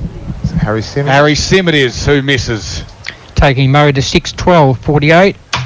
Sale 2-2-14. McDonald's Gippsland scoreboard 10-minute mark, third quarter. Even the best get it wrong sometimes, Daryl. Not claiming to be the best. I'm not saying that you were. All these boys. Oh, God, Daryl. Straight in there. Straight in. Oh, dear. Look what I have to put up with on a Sunday. I could be thinking of better things to do than spend it with you, Boxer. As Leslie had it at half-back, kicks around his body. There's Fife. He waits for it. It doesn't quite set up for him. Now Vince attacks and did smartly as he tapped it back to Biffin, and he lowers the eyes. and finds in the middle of the ground. Blazer drives it inside forward 50. Does it get out the back? No, Laverty was good. Gum was trying to get one over the back, but Laverty caught it. They're out here as well. Gooch has got space on the wing as it gets kicked out to him. Bit of a scrubby kick. He'll have to be clean here. He's got a couple of Moe opponents. He gets the handball back, and it just goes towards the boundary. This could be a deliberate, possibly. Jack McClendon. I don't know whether he's trying to keep it in. Yeah. Oh, no. Oh, the throw-in. Well, they're officially not paying him today then. That umpire sucked him in. He went with the one hand and he went to double. Yeah, no, he has paid it. It's deliberate. No, deliberate throw-in. No, it's not. He's been caught out here. He's given that a bit too much mustard, and he's tricked a few of us. He put some mayo on that. Well, Hayden Prestige tried to trick everyone as well, and the umpire goes, no, it's a throw-in. Because the only person here who didn't think it was the umpire. Yeah.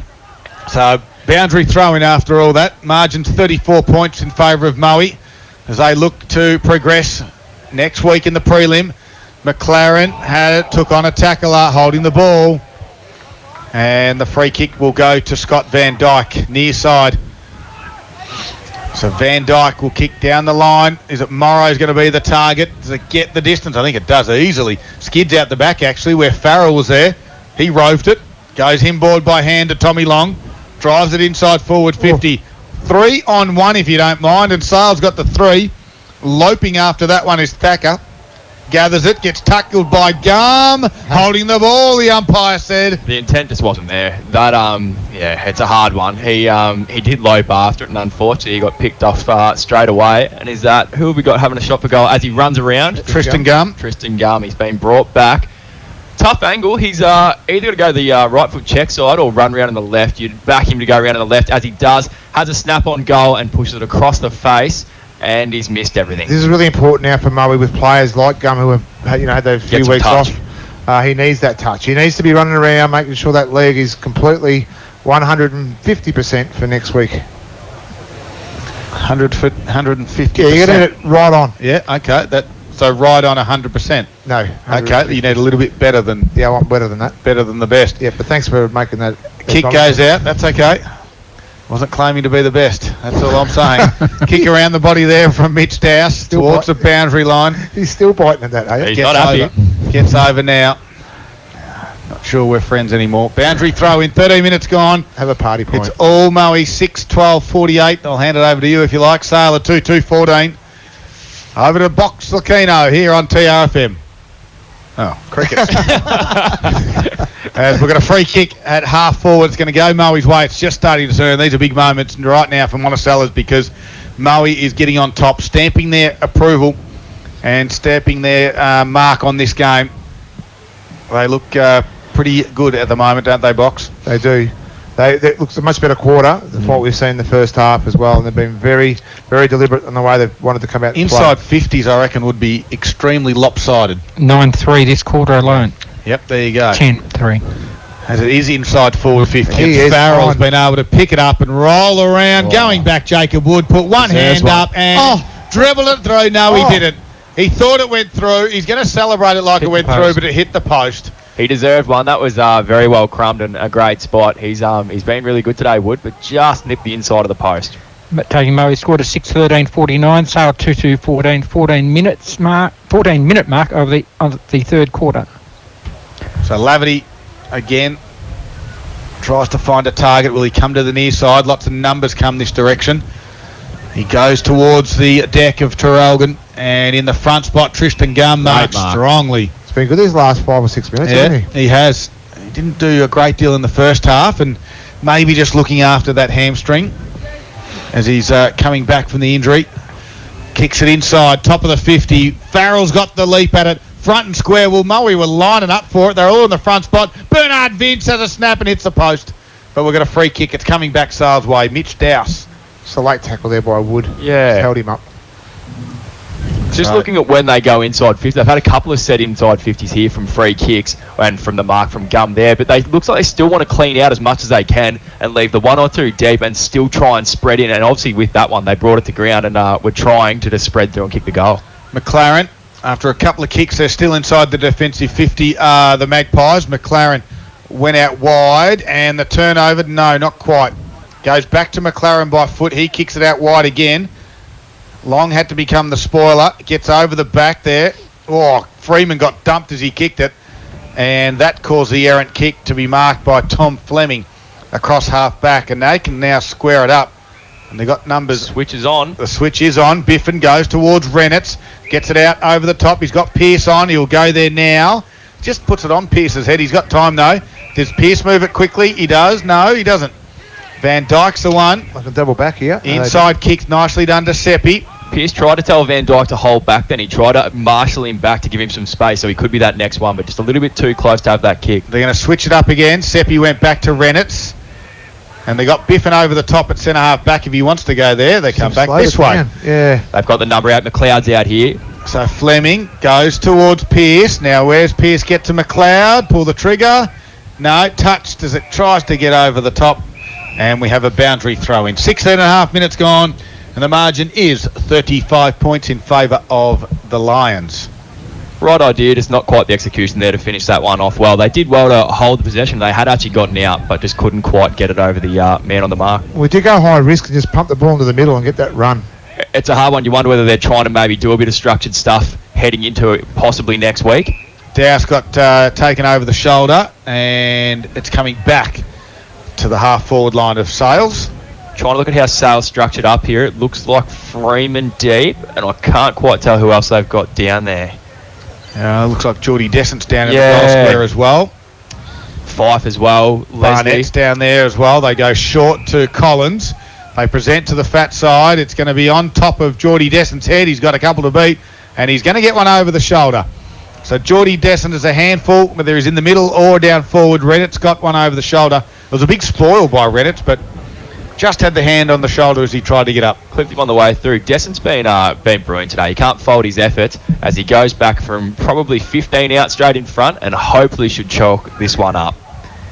And he does, straight through the middle. Goal umpire doesn't have to move, and Sale gets another one. Yeah, nice little finish there for Sale. I think they worked pretty hard there too to close Moe in when they were just chipping that ball around in their defensive 50. And to get that reward, their second goal for the afternoon just would be an understatement to say they needed it.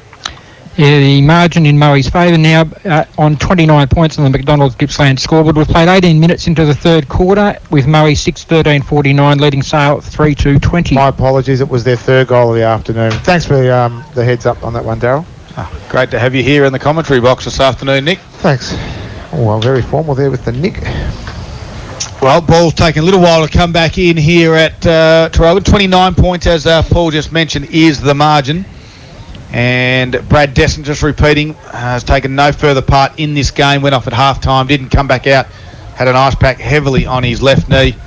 He's got a bit of a break and obviously some recovery to do. But at this stage, as we sit at the 18-minute mark, Moe looked like going into the prelim final to take on Leongatha as Bernie Vince kicks around his body. There's a free kick in the middle going in the way of Sale. And Moe fans do not like it one little bit. Jackson Glenane will be the one as they try to keep their width. Freeman on a long searching lead. Has it got the penetration? It hasn't. Front and square there was McLeod. Freeman did well. Took on the tackler. Shuffled it out. Now Morrow had to go low. Oh, losing his footing there. Sliding in. Yeah, someone was probably lucky not to get a free kick there. Yeah, I think it was sliding in Fleming. Took a Sale player out as he did it. Going for the ball, which makes it's such a hard rule to call, unfortunately, as the ball goes back up inside Sale's 50. Tap down. We've got a quick tackle on Blazer as he tries to break the tackle, but we'll have another ball up. Yeah, that's what it's there for, but neither side can get it out of this stoppage area at the 20-minute mark. This time Lippman tapped it to himself and tried to go and get it again, and a free kick as he was trying to get the football, and it will go in the way of Blazer. Just worry about the inconsistency of the call of that rule as well. Yeah. I worry that in a grand final it's going to be called on the line there when it might not even be there. McLeod gave it to Pearce, who wasn't 15. Kicks it high. Gooch had the front spot and the strength on his defender as Gooch tries to unload. Fife presents now to the pocket. Over the back there is Freeman as well. Geordie Descent will fly. The ball gets to the back. The small forwards. Oh, good little tap there from Mitch Dowse. Didn't quite keep it in, but the intention was there to slap it to the hot spot. hard to say with the personnel. They're obviously missing Brad Desson down there for that long kick in. Gooch was the one kicking in, and ideally for Sale at the moment, he's the one you probably want flying for that mark. So the ball comes back in. Moe's in control of this game at the moment. Freeman took on a tackle, kicks around his body and marking it in the goal square there was Mitch Dowse, all on his own. And Sale will go back and for the first time this afternoon get 2 goals in a row as Mitch Dowse will put it through, you'd think, from 15 metres out directly in front. And is there a spark? Is there a little bit of fire left? Well, it's a much-needed goal. Mitch Dowse gets his first. Good to see fourth. Good to see players get around him as well. There is that little bit of feeling out there. Yeah, look, I think there is a little slight little flame there for him as well, Scott. If they can get this centre clearance now and get it inside 50, you never know what could happen. It's time. There's probably still another 5 or 6 minutes in this quarter. If they can grab another one and bring that lead within 3 goals at three-quarter time, anything can happen. Finals footy, it's a funny thing. It can be very interesting at times. Murray's lead back to 23 points. We're at the 21-minute mark of the third quarter, and the McDonald's Gippsland scoreboard reads Murray 6-13-49, Sale 4-2-26. All the big guns back in the middle of the ground for both sides. Noticing that no one's going to Bernie Vince. I think they're just going to back themselves to win it here and try and get the clearance straight out without going to Vince. Yeah, well, Geordie Desson's the one is on his own as the sweeper roll as Lippman goes up with Farrell. Lippman tapped it down. Off the line was Collins. Blazer was strong, as he always is. Gets a handball out. McGuinness took out Grady Coxedge. Good tackle there by Thacker. Seppi took on 2 tacklers. Got a handball away. Blazer got kicky smothered. Bernie Vince has kicked the centre-half forward. And long. Big high fender. Yep, it was. And Jackson Glenane will win the free kick at centre-half back. Probably doesn't help Glenane when he's only 5'2". Yeah, well, they quickly play onto the Magpies. They get it to Declan Barnett. He swings and goes. Lowers the eyes. Fife. Good spoil there by Reese. Here's the big ruckman, Lippman. Goes to Fife, who kicked it out the air. Now, Geordie Desson. Handballs backwards. Quick kick goes in from McLaren. It's in a hot spot, but Bertie Vince will read it. Glenane still pretty ginger behind plays. Just getting a drink now and trying to get back to his feet, but that was a big hit that he caught with that fend off. Well, Vince kicked it out wide to Grady Coxedge, and he'll chip it over the top. Presenting out there is Ainsworth, just inside the field of play. He's on the wing now. They lead it by 23 points. Sale have kicked the last 2, though. And Ainsworth doesn't have anything to go to. Now he kicks it down the line. Spencer White's the target, went over his head. And a big spoil over the back from Chris Laverty sees a boundary throw in. 23 and a half minutes gone, Box. Yeah, just a goal. A goal. The game will be very interesting at three-quarter time. It'll put a bit of anxious feelings into the Murray side. Yeah, Charlie Rennett is loose behind the ball here too. He's got an absolute paddock by himself. So it just looks like they're trying to steady a little bit as they break forward into their forward line. Ainsworth kicked it over the top to Hayden Prestige. And this could snuff out any comeback that the Magpies were thinking of doing late in this third quarter. It was set up well there by Bernie Vince. He had the ball top of the arc there and just put it across there to Ainsworth, who was in a better position. He got it inside 50 quick again. Good use. Where he needed to be. Well, Hayden Prestige has been busy for Gippsland Isuzu this afternoon.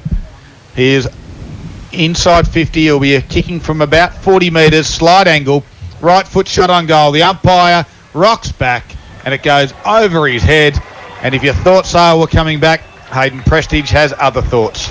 Yep, that's just a real killer there for Sale as well, who probably gave themselves a real good chance here to get themselves back into the game, but they get that clearance goal now. That gives them a little bit of air between them and Sale now, and Murray get back in control. And the lead back to 29 points, 24-minute mark of the third quarter. Murray 7-13-55, Sale 4-2-26 on the McDonald's Gippsland scoreboard.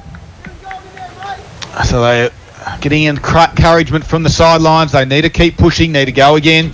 Credit to the Moe fans. Must be a strong presence down there. It's quite loud every time Moe takes a mark down forward or kicks a goal. Finals footy. That's what it's about. It's cutthroat from here on in. As Lippman got a hand on it. Geordie Desson was there. Vince wrapped him up in a headlock and a wing tackle. And we'll have a ball up. Again, inside the centre circle, which is close to this side of the ground. We do believe, and we've been told from good authority, that come grand final day, the centre circle will be right smack bang in the middle of this Traralgon Showgrounds, which is a great sign. Just keeps it a little bit more balanced. 26 minutes have passed now, third quarter. Moe getting the steadying goal there through Hayden Prestige, and no one's really winning it from this stoppage. Sure, I've really seen any side play the advantage of having an extra two players close to the contest at a set of clearance. They're both sort of running to a defensive side instead of an attacking side. McLaren from that stoppage, left foot kick around his body, gets to the 50. Fife just thumps it over his head, does well, taps it. Freeman came out to meet it. Biffin was there. His kick ricocheted off Stan Lake's head. It's at the top of the 50. Fife goes in again, and strong work there from McLeod. Stan Lake was there as well. He got tackled as he got the boot to ball, and Gooch will mark it. If they can get it in quickly, 2-on-1. They can get it in, and Gooch thumps it in. The one's out the back. He's got it in the front was Freeman, but a big spoil there from Fleming. Leslie had it, handballed out towards McLaren. Can he keep it in? No, he can't.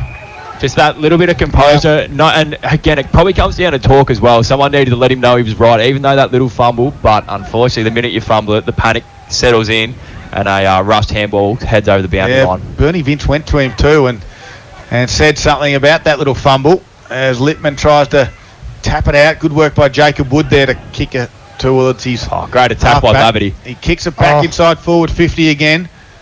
And again, little kick off the ground there was from Reese. It might come out. Nice work by Gum. Sweeping handball out to McLeod. His kick towards the half-forward flank area. Over the top of Long's head. White will lope after it, and Hurley, but Long ran onto it inside the field of play. 70 metres out. Has a shot at goal. It skids and, just missed. Just to the right, wasn't it? That would have been a goal of the day contender. Right in front of the Moe bench. They were all trying to ride it home as well. And it's now a 30-point lead to Moe, and in the shadows of three-quarter time. 7:14:56 to 4:2:26. McDonald's Gippsland scoreboard. Rain starts to come down again, and that kick, nice neat one, found a teammate out there, and on the far side looks to be Whitfield, who kicks it high out towards the half-back flank area, gets over the back, skids across the boundary line for another boundary throw-in. Whitford, Nathan Whitfield. Did I pronounce? Whitfield. Whitfield. Gave him a new nickname. Oh, it does say Whitford.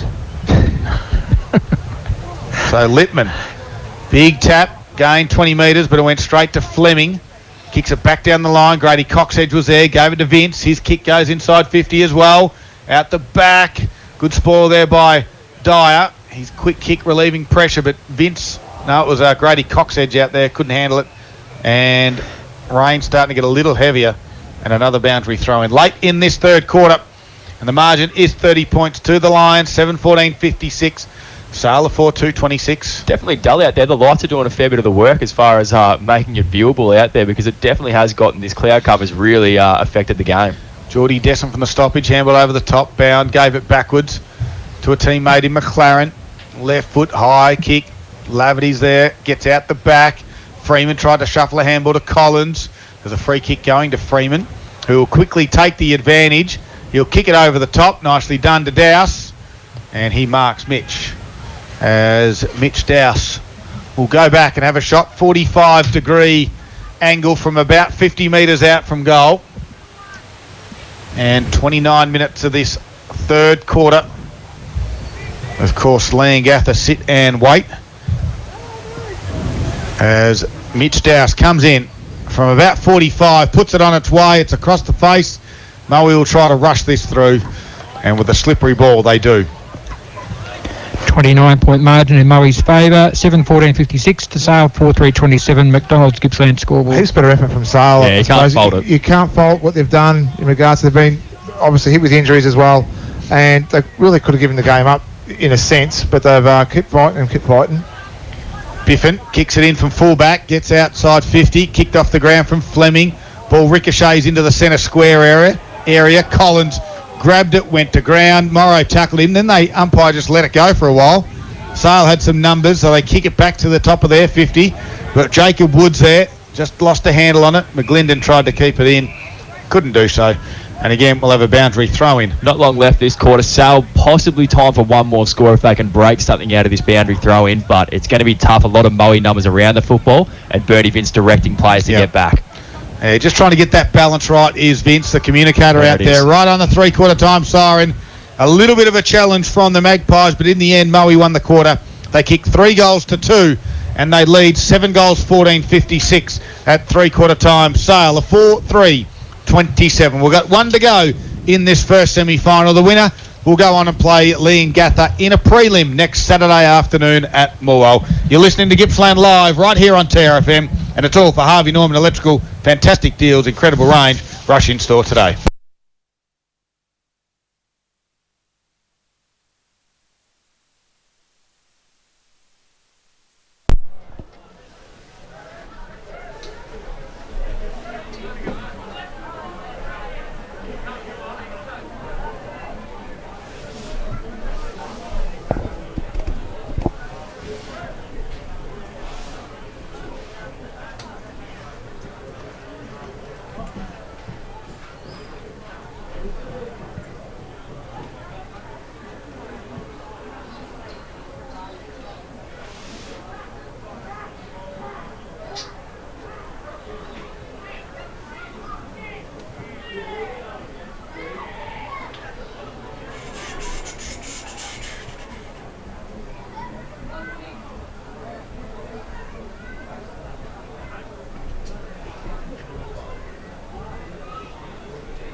Sales way 7-6. The centre clearance of Sale won that 3-1.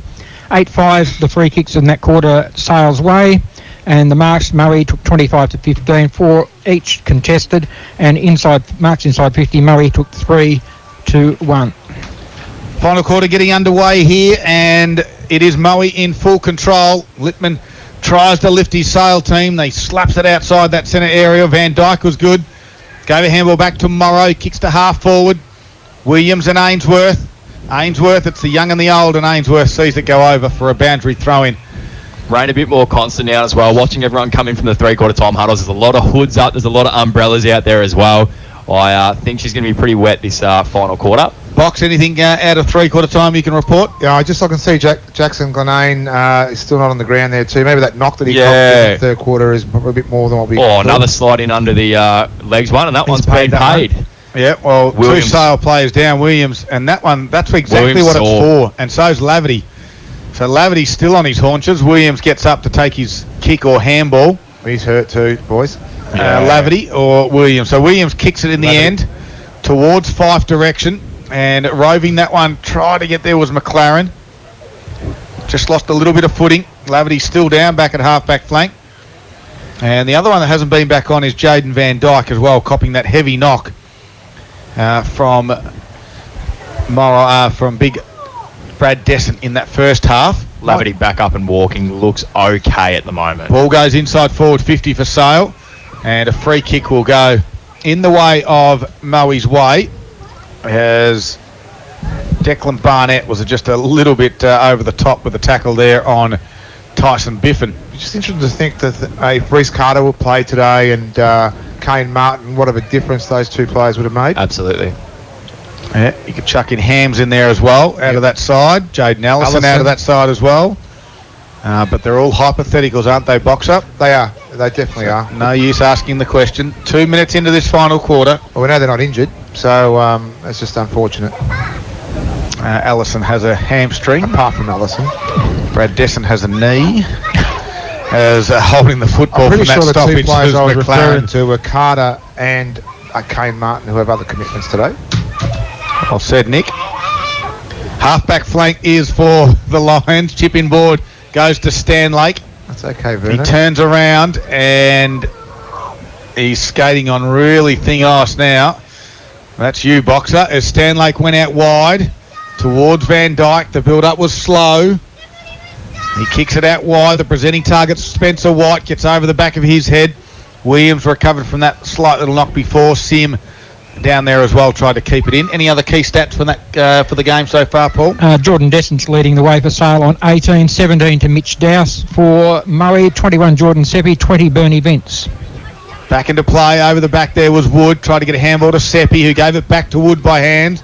He's looking for someone outside 50 so they can release and try and hit a target. It landed at the toes there of Stanlake.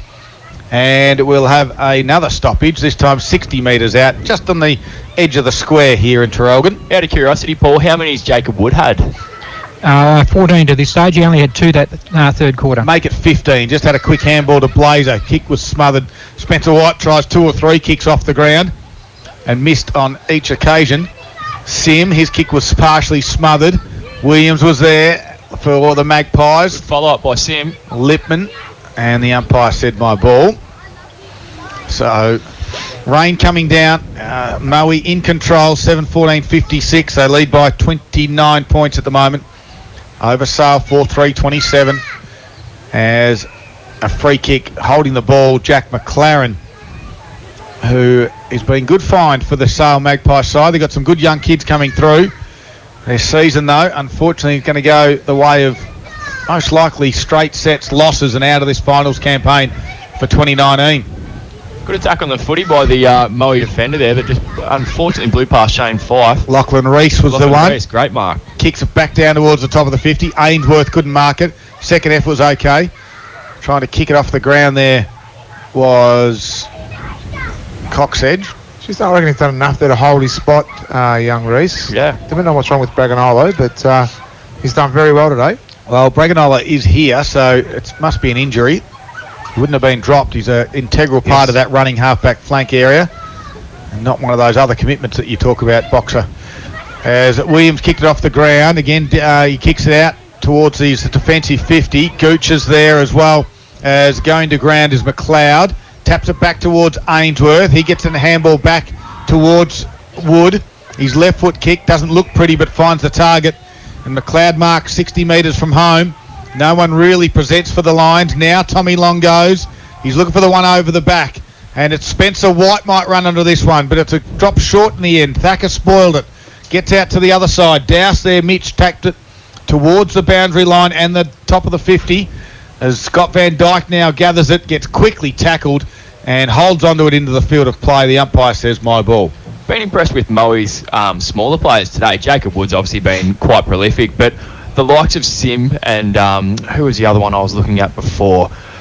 God, I've lost it now. But yeah, Wood and Sim, and there's a few others as well that have been really good. Seppi was the other one I was trying to get to mind, that have been really impressive with just the spots they get to around the contest. It's sometimes not the easiest thing for a small to burst through at the right pace and hit the right spots, but they've got 3 of them there that really do sort of burrow in and get into the right spots. Yeah, and certainly their older experienced guys go in hard as well, trying to find that contested footy. Absolutely. Bernie Vince has been one of those. Scott Van Dyke's another, as Wood again tries to attack it. He got picked for holding the ball, and that was rough, Paul Carter. McLaren was the tackler at halfback. He's been called to play on. He looked to switch it but didn't have an option, so he kicked it high down the line. It dropped short again. Blazer put a fist up. Fife was there as well, tapped it out to the run of Laverty. Had a toe poke at it, nearly a drop kick in the end. And Reese tried to kick it off the ground, couldn't do so. Then Blazer did. It lands in the hands of Sim. He kicks it down to light. Spencer White, in the conditions, just plucked one. He's too far out to score, though. 60 metres from home. They do lead at the moment by 29 points. As White, left foot kick, high towards Long, and he marks strongly. And just read that better. He can kick it over the top because Farrell is all on his own, and he'll mark on the chest directly in front. He'll play on, turn around, run to 5 metres out, and kick it upside down, drop punt, and nearly missed his whole foot. And almost took out the goal umpire too. Well, I don't know what he was doing. I don't think he knew what he was doing, but in the end, it was a goal to Dylan Farrell. Well, after all that, we need to really give some credit to Tommy Long. I was watching the contest there as well. He led probably 3 or 4 times before the ball just sat up enough for him to run underneath it, and he had good awareness to turn and kick straight to Farrell, who made an absolute biscuit of the old kick after that. That takes Murray back to a 35-point lead, which is what they had at about the 10-minute mark of the third quarter. We are 7 minutes into the last now, and on the Carpet Country scoreboard, Murray 8-14-62, Sale 4-3-27. Gooch now working hard in the middle, kicked off the ground again by Williams. Attacked it nicely. There was Biffin and Blazer. He kicks around his body. Coxedge couldn't mark it. Prestige was clean, and then, well, he anticipated the run and didn't have anyone there. He had to go and find it again. Scott Van Dyke wins it, and that's a free kick. As Mitch Thacker shoved Tommy Long directly in the back, and he'll have a shot on goal. It was that panic sort of push where he thought Long had it covered, and then he stopped and propped, and the double hand in the back, it was quite obvious from where we sit here. Exactly, and it's got to be encouraging for Moe, especially not this one that they've just come in, but the last build-up where White takes a big mark, swings around, lowers the eyes, and hits Long on a lead, and now to hit Long twice in 2 kicks in, that's got to be promising heading into probably looking like a final next week. So Tommy Long, he will come in. He's found a new lease on life. The ageing veteran from the Lions. He's been a backman all his career. He comes back now into the forward line. He's got 2, and does he get 3? No, he doesn't. He's pushed it to the near side for a minor score. Murray 8-15-63, Sale 4-3-27, 9-minute mark, and in the final quarter, Carpet Country scoreboard. And bringing it in this time is Williams, and just skewed off the side of his boot. Ben Morrow comes in, takes the mark. Spencer White presents to a pocket, kicks it to the hot spot. They turn and go again, and this time Farrell takes a good mark again. So marks inside 50 again are becoming an issue, and in conditions like this, the Talls are taking some really contested marks. It's 15-2. He's pretty close to best on ground for me. This quarter? No. For the match, 15-2 marks inside 50 for Murray.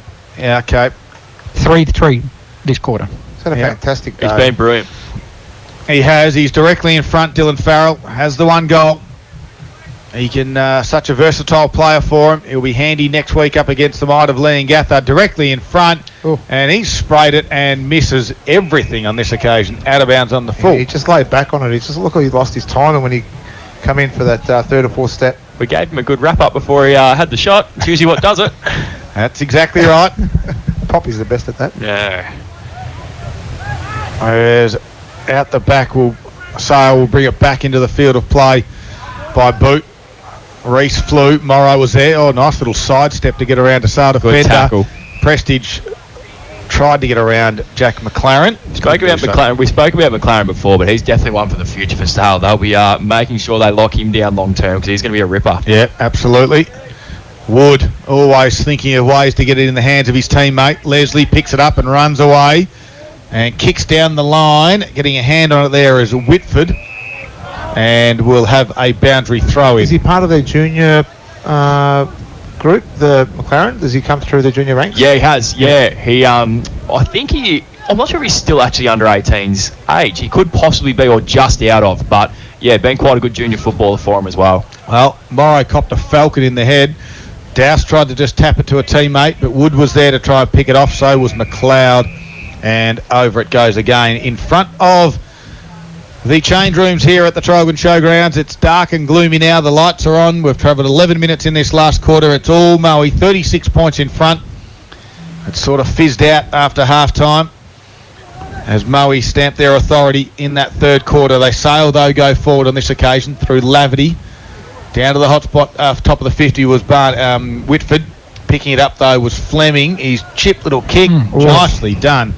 Just inside the field of play, found Lachlan McLeod. Good to see Glenane back out there as well. Must have recovered from that knock earlier in the third quarter. McLeod's kick to the pack down the wing. White goes up, had one bite, couldn't get it. Oh, good little shuffle there from Wood. He threw it, but the umpire was blindsided. Prestige put it to the pocket, and Tristan Gum can mark close to the boundary line in front of the red caboose here at Tarogan. And I think there'll be a few Moe supporters giving him some advice. As tough kick. Gum runs around, opens up the angle slightly, puts it on its way. Who said it was a tough kick? You did, Paddy. That's why. Final score. It did look good for a long time. Then it just faded late, unfortunately, for Gum. That was he had the right idea. Start it left. Moe now lead by 37 points, 8-16-64 to Sale 4-3-27 Carpet Country scoreboard, 12.5 minute mark of the final quarter. So Thacker, at Dyer it is, who takes his full 15, kicks it to the far side. Socket off the ground there from Biffin. Came off, did it come off the shoe of Dowse? The central umpire is going to come in and tell, I think you'll find the boundary umpire. No, it came off the shin, or the knee, or the thigh. We'll have a boundary throw in. Far side, 13 minutes gone, final quarter. I'll tell you what, those 17 or 18 touches that Jacob Woods had have all been quality. He's been really good today, and the ball use has been incredible by him today, which is, really impressive. Morrow tapped it down. Working hard was Leslie. Got it out towards Dowse. Kicked around his body, and standing underneath it, we've got a free kick back to that stoppage. Will go in the way of Leslie. And the stuff that doesn't go on paper is the burrowing and inside work that he does as well, just to open the play up. Rain still coming down. As we said, it's been a tough afternoon. Leslie kicks towards the boundary line for Sale. Littman had 2 bites on it. I reckon he's been paid the mark inside the field of play. Rolls around, does the big ruckman in Littman, kicks it to half forward. Big pack, Stanlake in the front spot. Front square was Fife. Quick kick inside 50, going back with a flight was Gooch. Running onto this one, nicely done, and kicking it along the ground was Dowse, and he's put it through the middle, and a much needed one for the Magpies. Little wins, a little celebration, but it's all too little, too late. Yeah, totally agree, Scud. Great call. It was a great goal there by Dowse as well. He's given it all his afternoon. He's had a few mates with him as well, with Desson and that. But the old dribble kick, he backed himself in, and I'm glad he got the goal in the end. 31 point margin in Moe's favour, 14.5 minute mark of the final term. Moe 8-16-64 to Sale 5-3-33, and that's on the Carpet Country scoreboard. Always fun to watch those dribbles in the wet. They go dead straight when you think they're going to spin a bit, but they just slide through. See Dusty Martin's dribble kick last night, Boxer? Yeah, I did actually. Yeah. Tigers won. Geelong lost on Friday night, just in case you didn't know. Oh, fantastic. Kick towards the top of the half-forward flank for the Lions. Simmick ground level. Wood was there as well. Williams picks it up for the Magpies. Kicks down the line to Fife. Can he get low enough to mark? He can't. Working hard there is Whitford. Sorry, Sim just a little bit proppy after that one. Just a bit of a corky by the look of it. He just came up a bit limp after getting knocked over there by Leslie. You might have a bit of a fan base out there, Paddy. A few people are pretty impressed with your octones this afternoon. Well, if he's compared to you, Box, it's probably not that hard. No-brainer. It's a no-brainer. Jacob Wood just kicks it off the ground. I'm not the best. Spencer White and Williams was there, and over it goes. A slippery hot potato that it is at the moment, the football. Another boundary throw in, 15.5 minutes gone. I wonder if Box has got any fans out there. One, Peter Mooney. I got one. It's okay. Margin at 31 points now for Moe, as Wood wrapped up Collins in a strong tackle. Interesting game next week, boys, between Moe and Leongatha. Absolutely. Of course, that game will be played at the Morwell Rec Reserve. And Leongatha, a few injury concerns, as Moe will no doubt have been watching yesterday's game to see what Mafra have done to Leongatha. Just trying to work out if they can get over the top of them. It's been a long time since Moe have been in a grand final. They've won a grand final. They've got a chance next week in the big prelim. It's a hard one. Do they send anyone down yesterday to have a look? Obviously, you'd have to have somewhere there to have a bit of a scout out of it, but with having to focus on their game today, you're never going to go and send your whole team down to watch how Mafra did it. But there's definitely some lessons they can learn there as he just gets manhandled over the boundary line. Ollie Collins, he's had a couple of times like this, and it looked like that when you look in the rugby league, as they try and drag him over the line for touch, and that's exactly what Morrow did. And he found it all right. As the ball will now come back in. 17 minutes have gone. McLaren got it out towards Blazer. His quick kick, his work in close is really good. And a free kick. And the Moe fans, they've felt that they've had I think he's been really good early today. Not the rub of the green. Free kicks today, Paul. Moe seemed a bit surprised about getting that free kick. Mafra had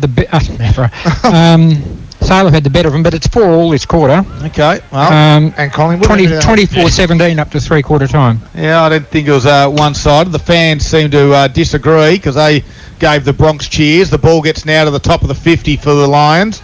Running back is McGuinness. Stops, goes to ground, and again he gets manhandled by Long.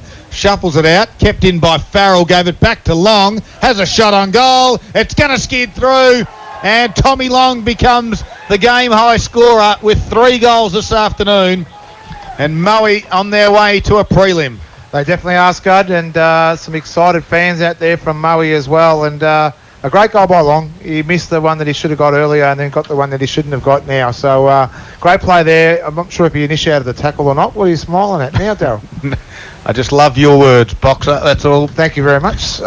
Thank you, Daryl. Over to you, Paul Carter. 37-point margin in Moe's favour. 18-minute mark last quarter. 9-16-70 to 5-3-33 on the Carpet Country scoreboard. My question for you, boys, is who gets Long next week from Leongatha?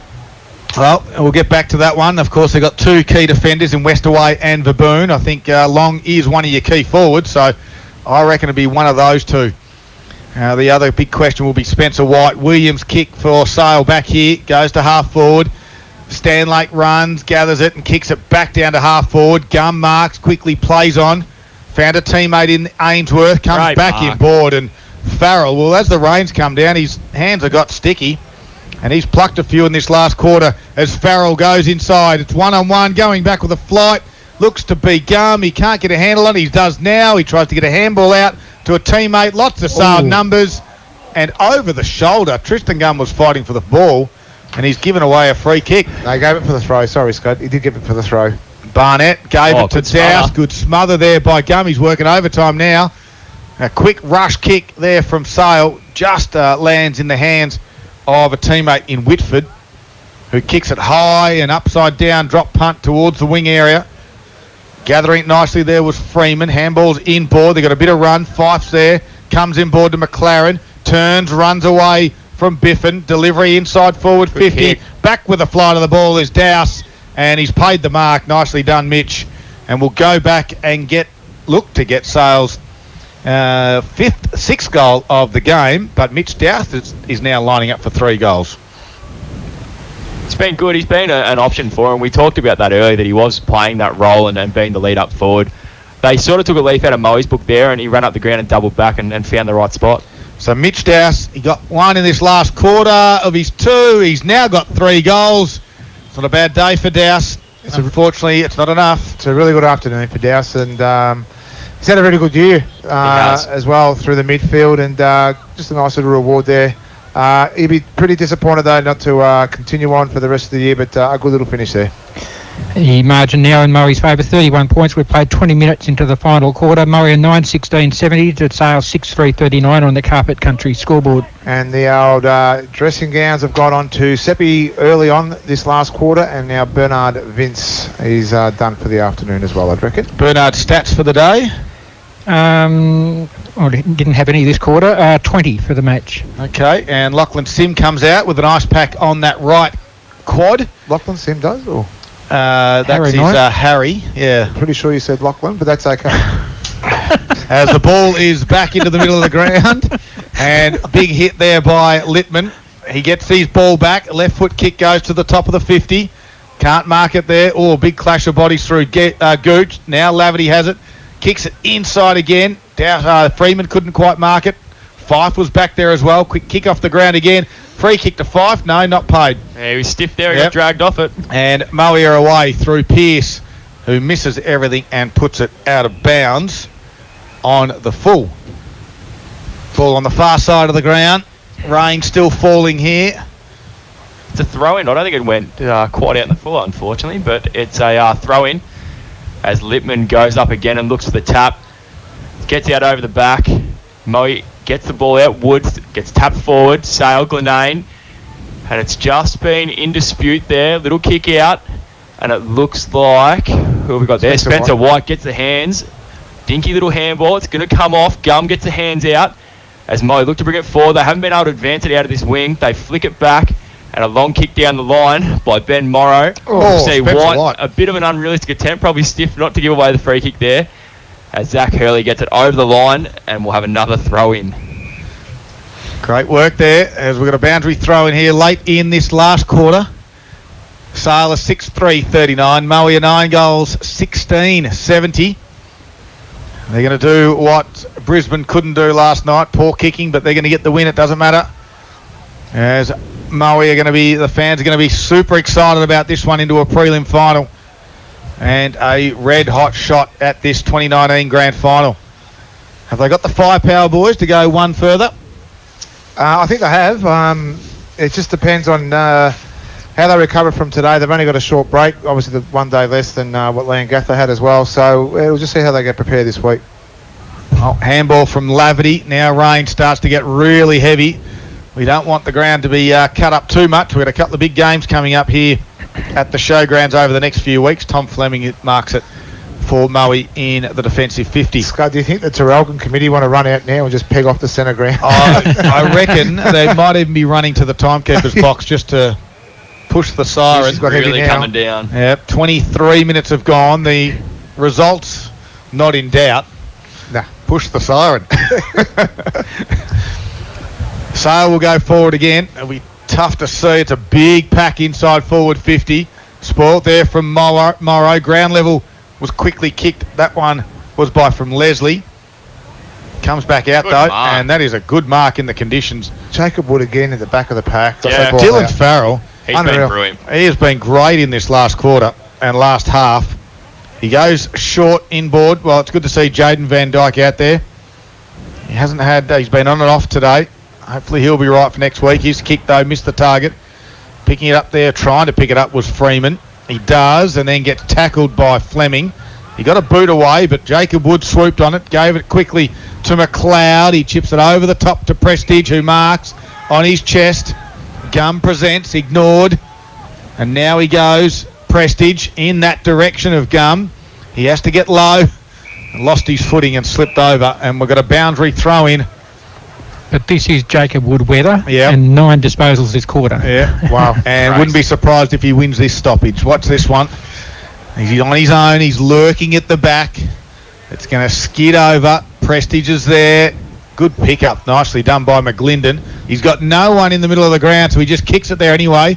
Stanlake attacks it, comes off his knee, then kicks it off the ground. Gains 30 metres. Ainsworth will chase it. Leslie still continue to run on, even though it goes over. Boundary throw in. And now the wind starts to pick up. Lovely conditions out there for footy. Good day to be up in the box. Absolutely. Well, I'll speak for yourself. Yeah, you want to be out there, do you, Boxer? No, not near with him.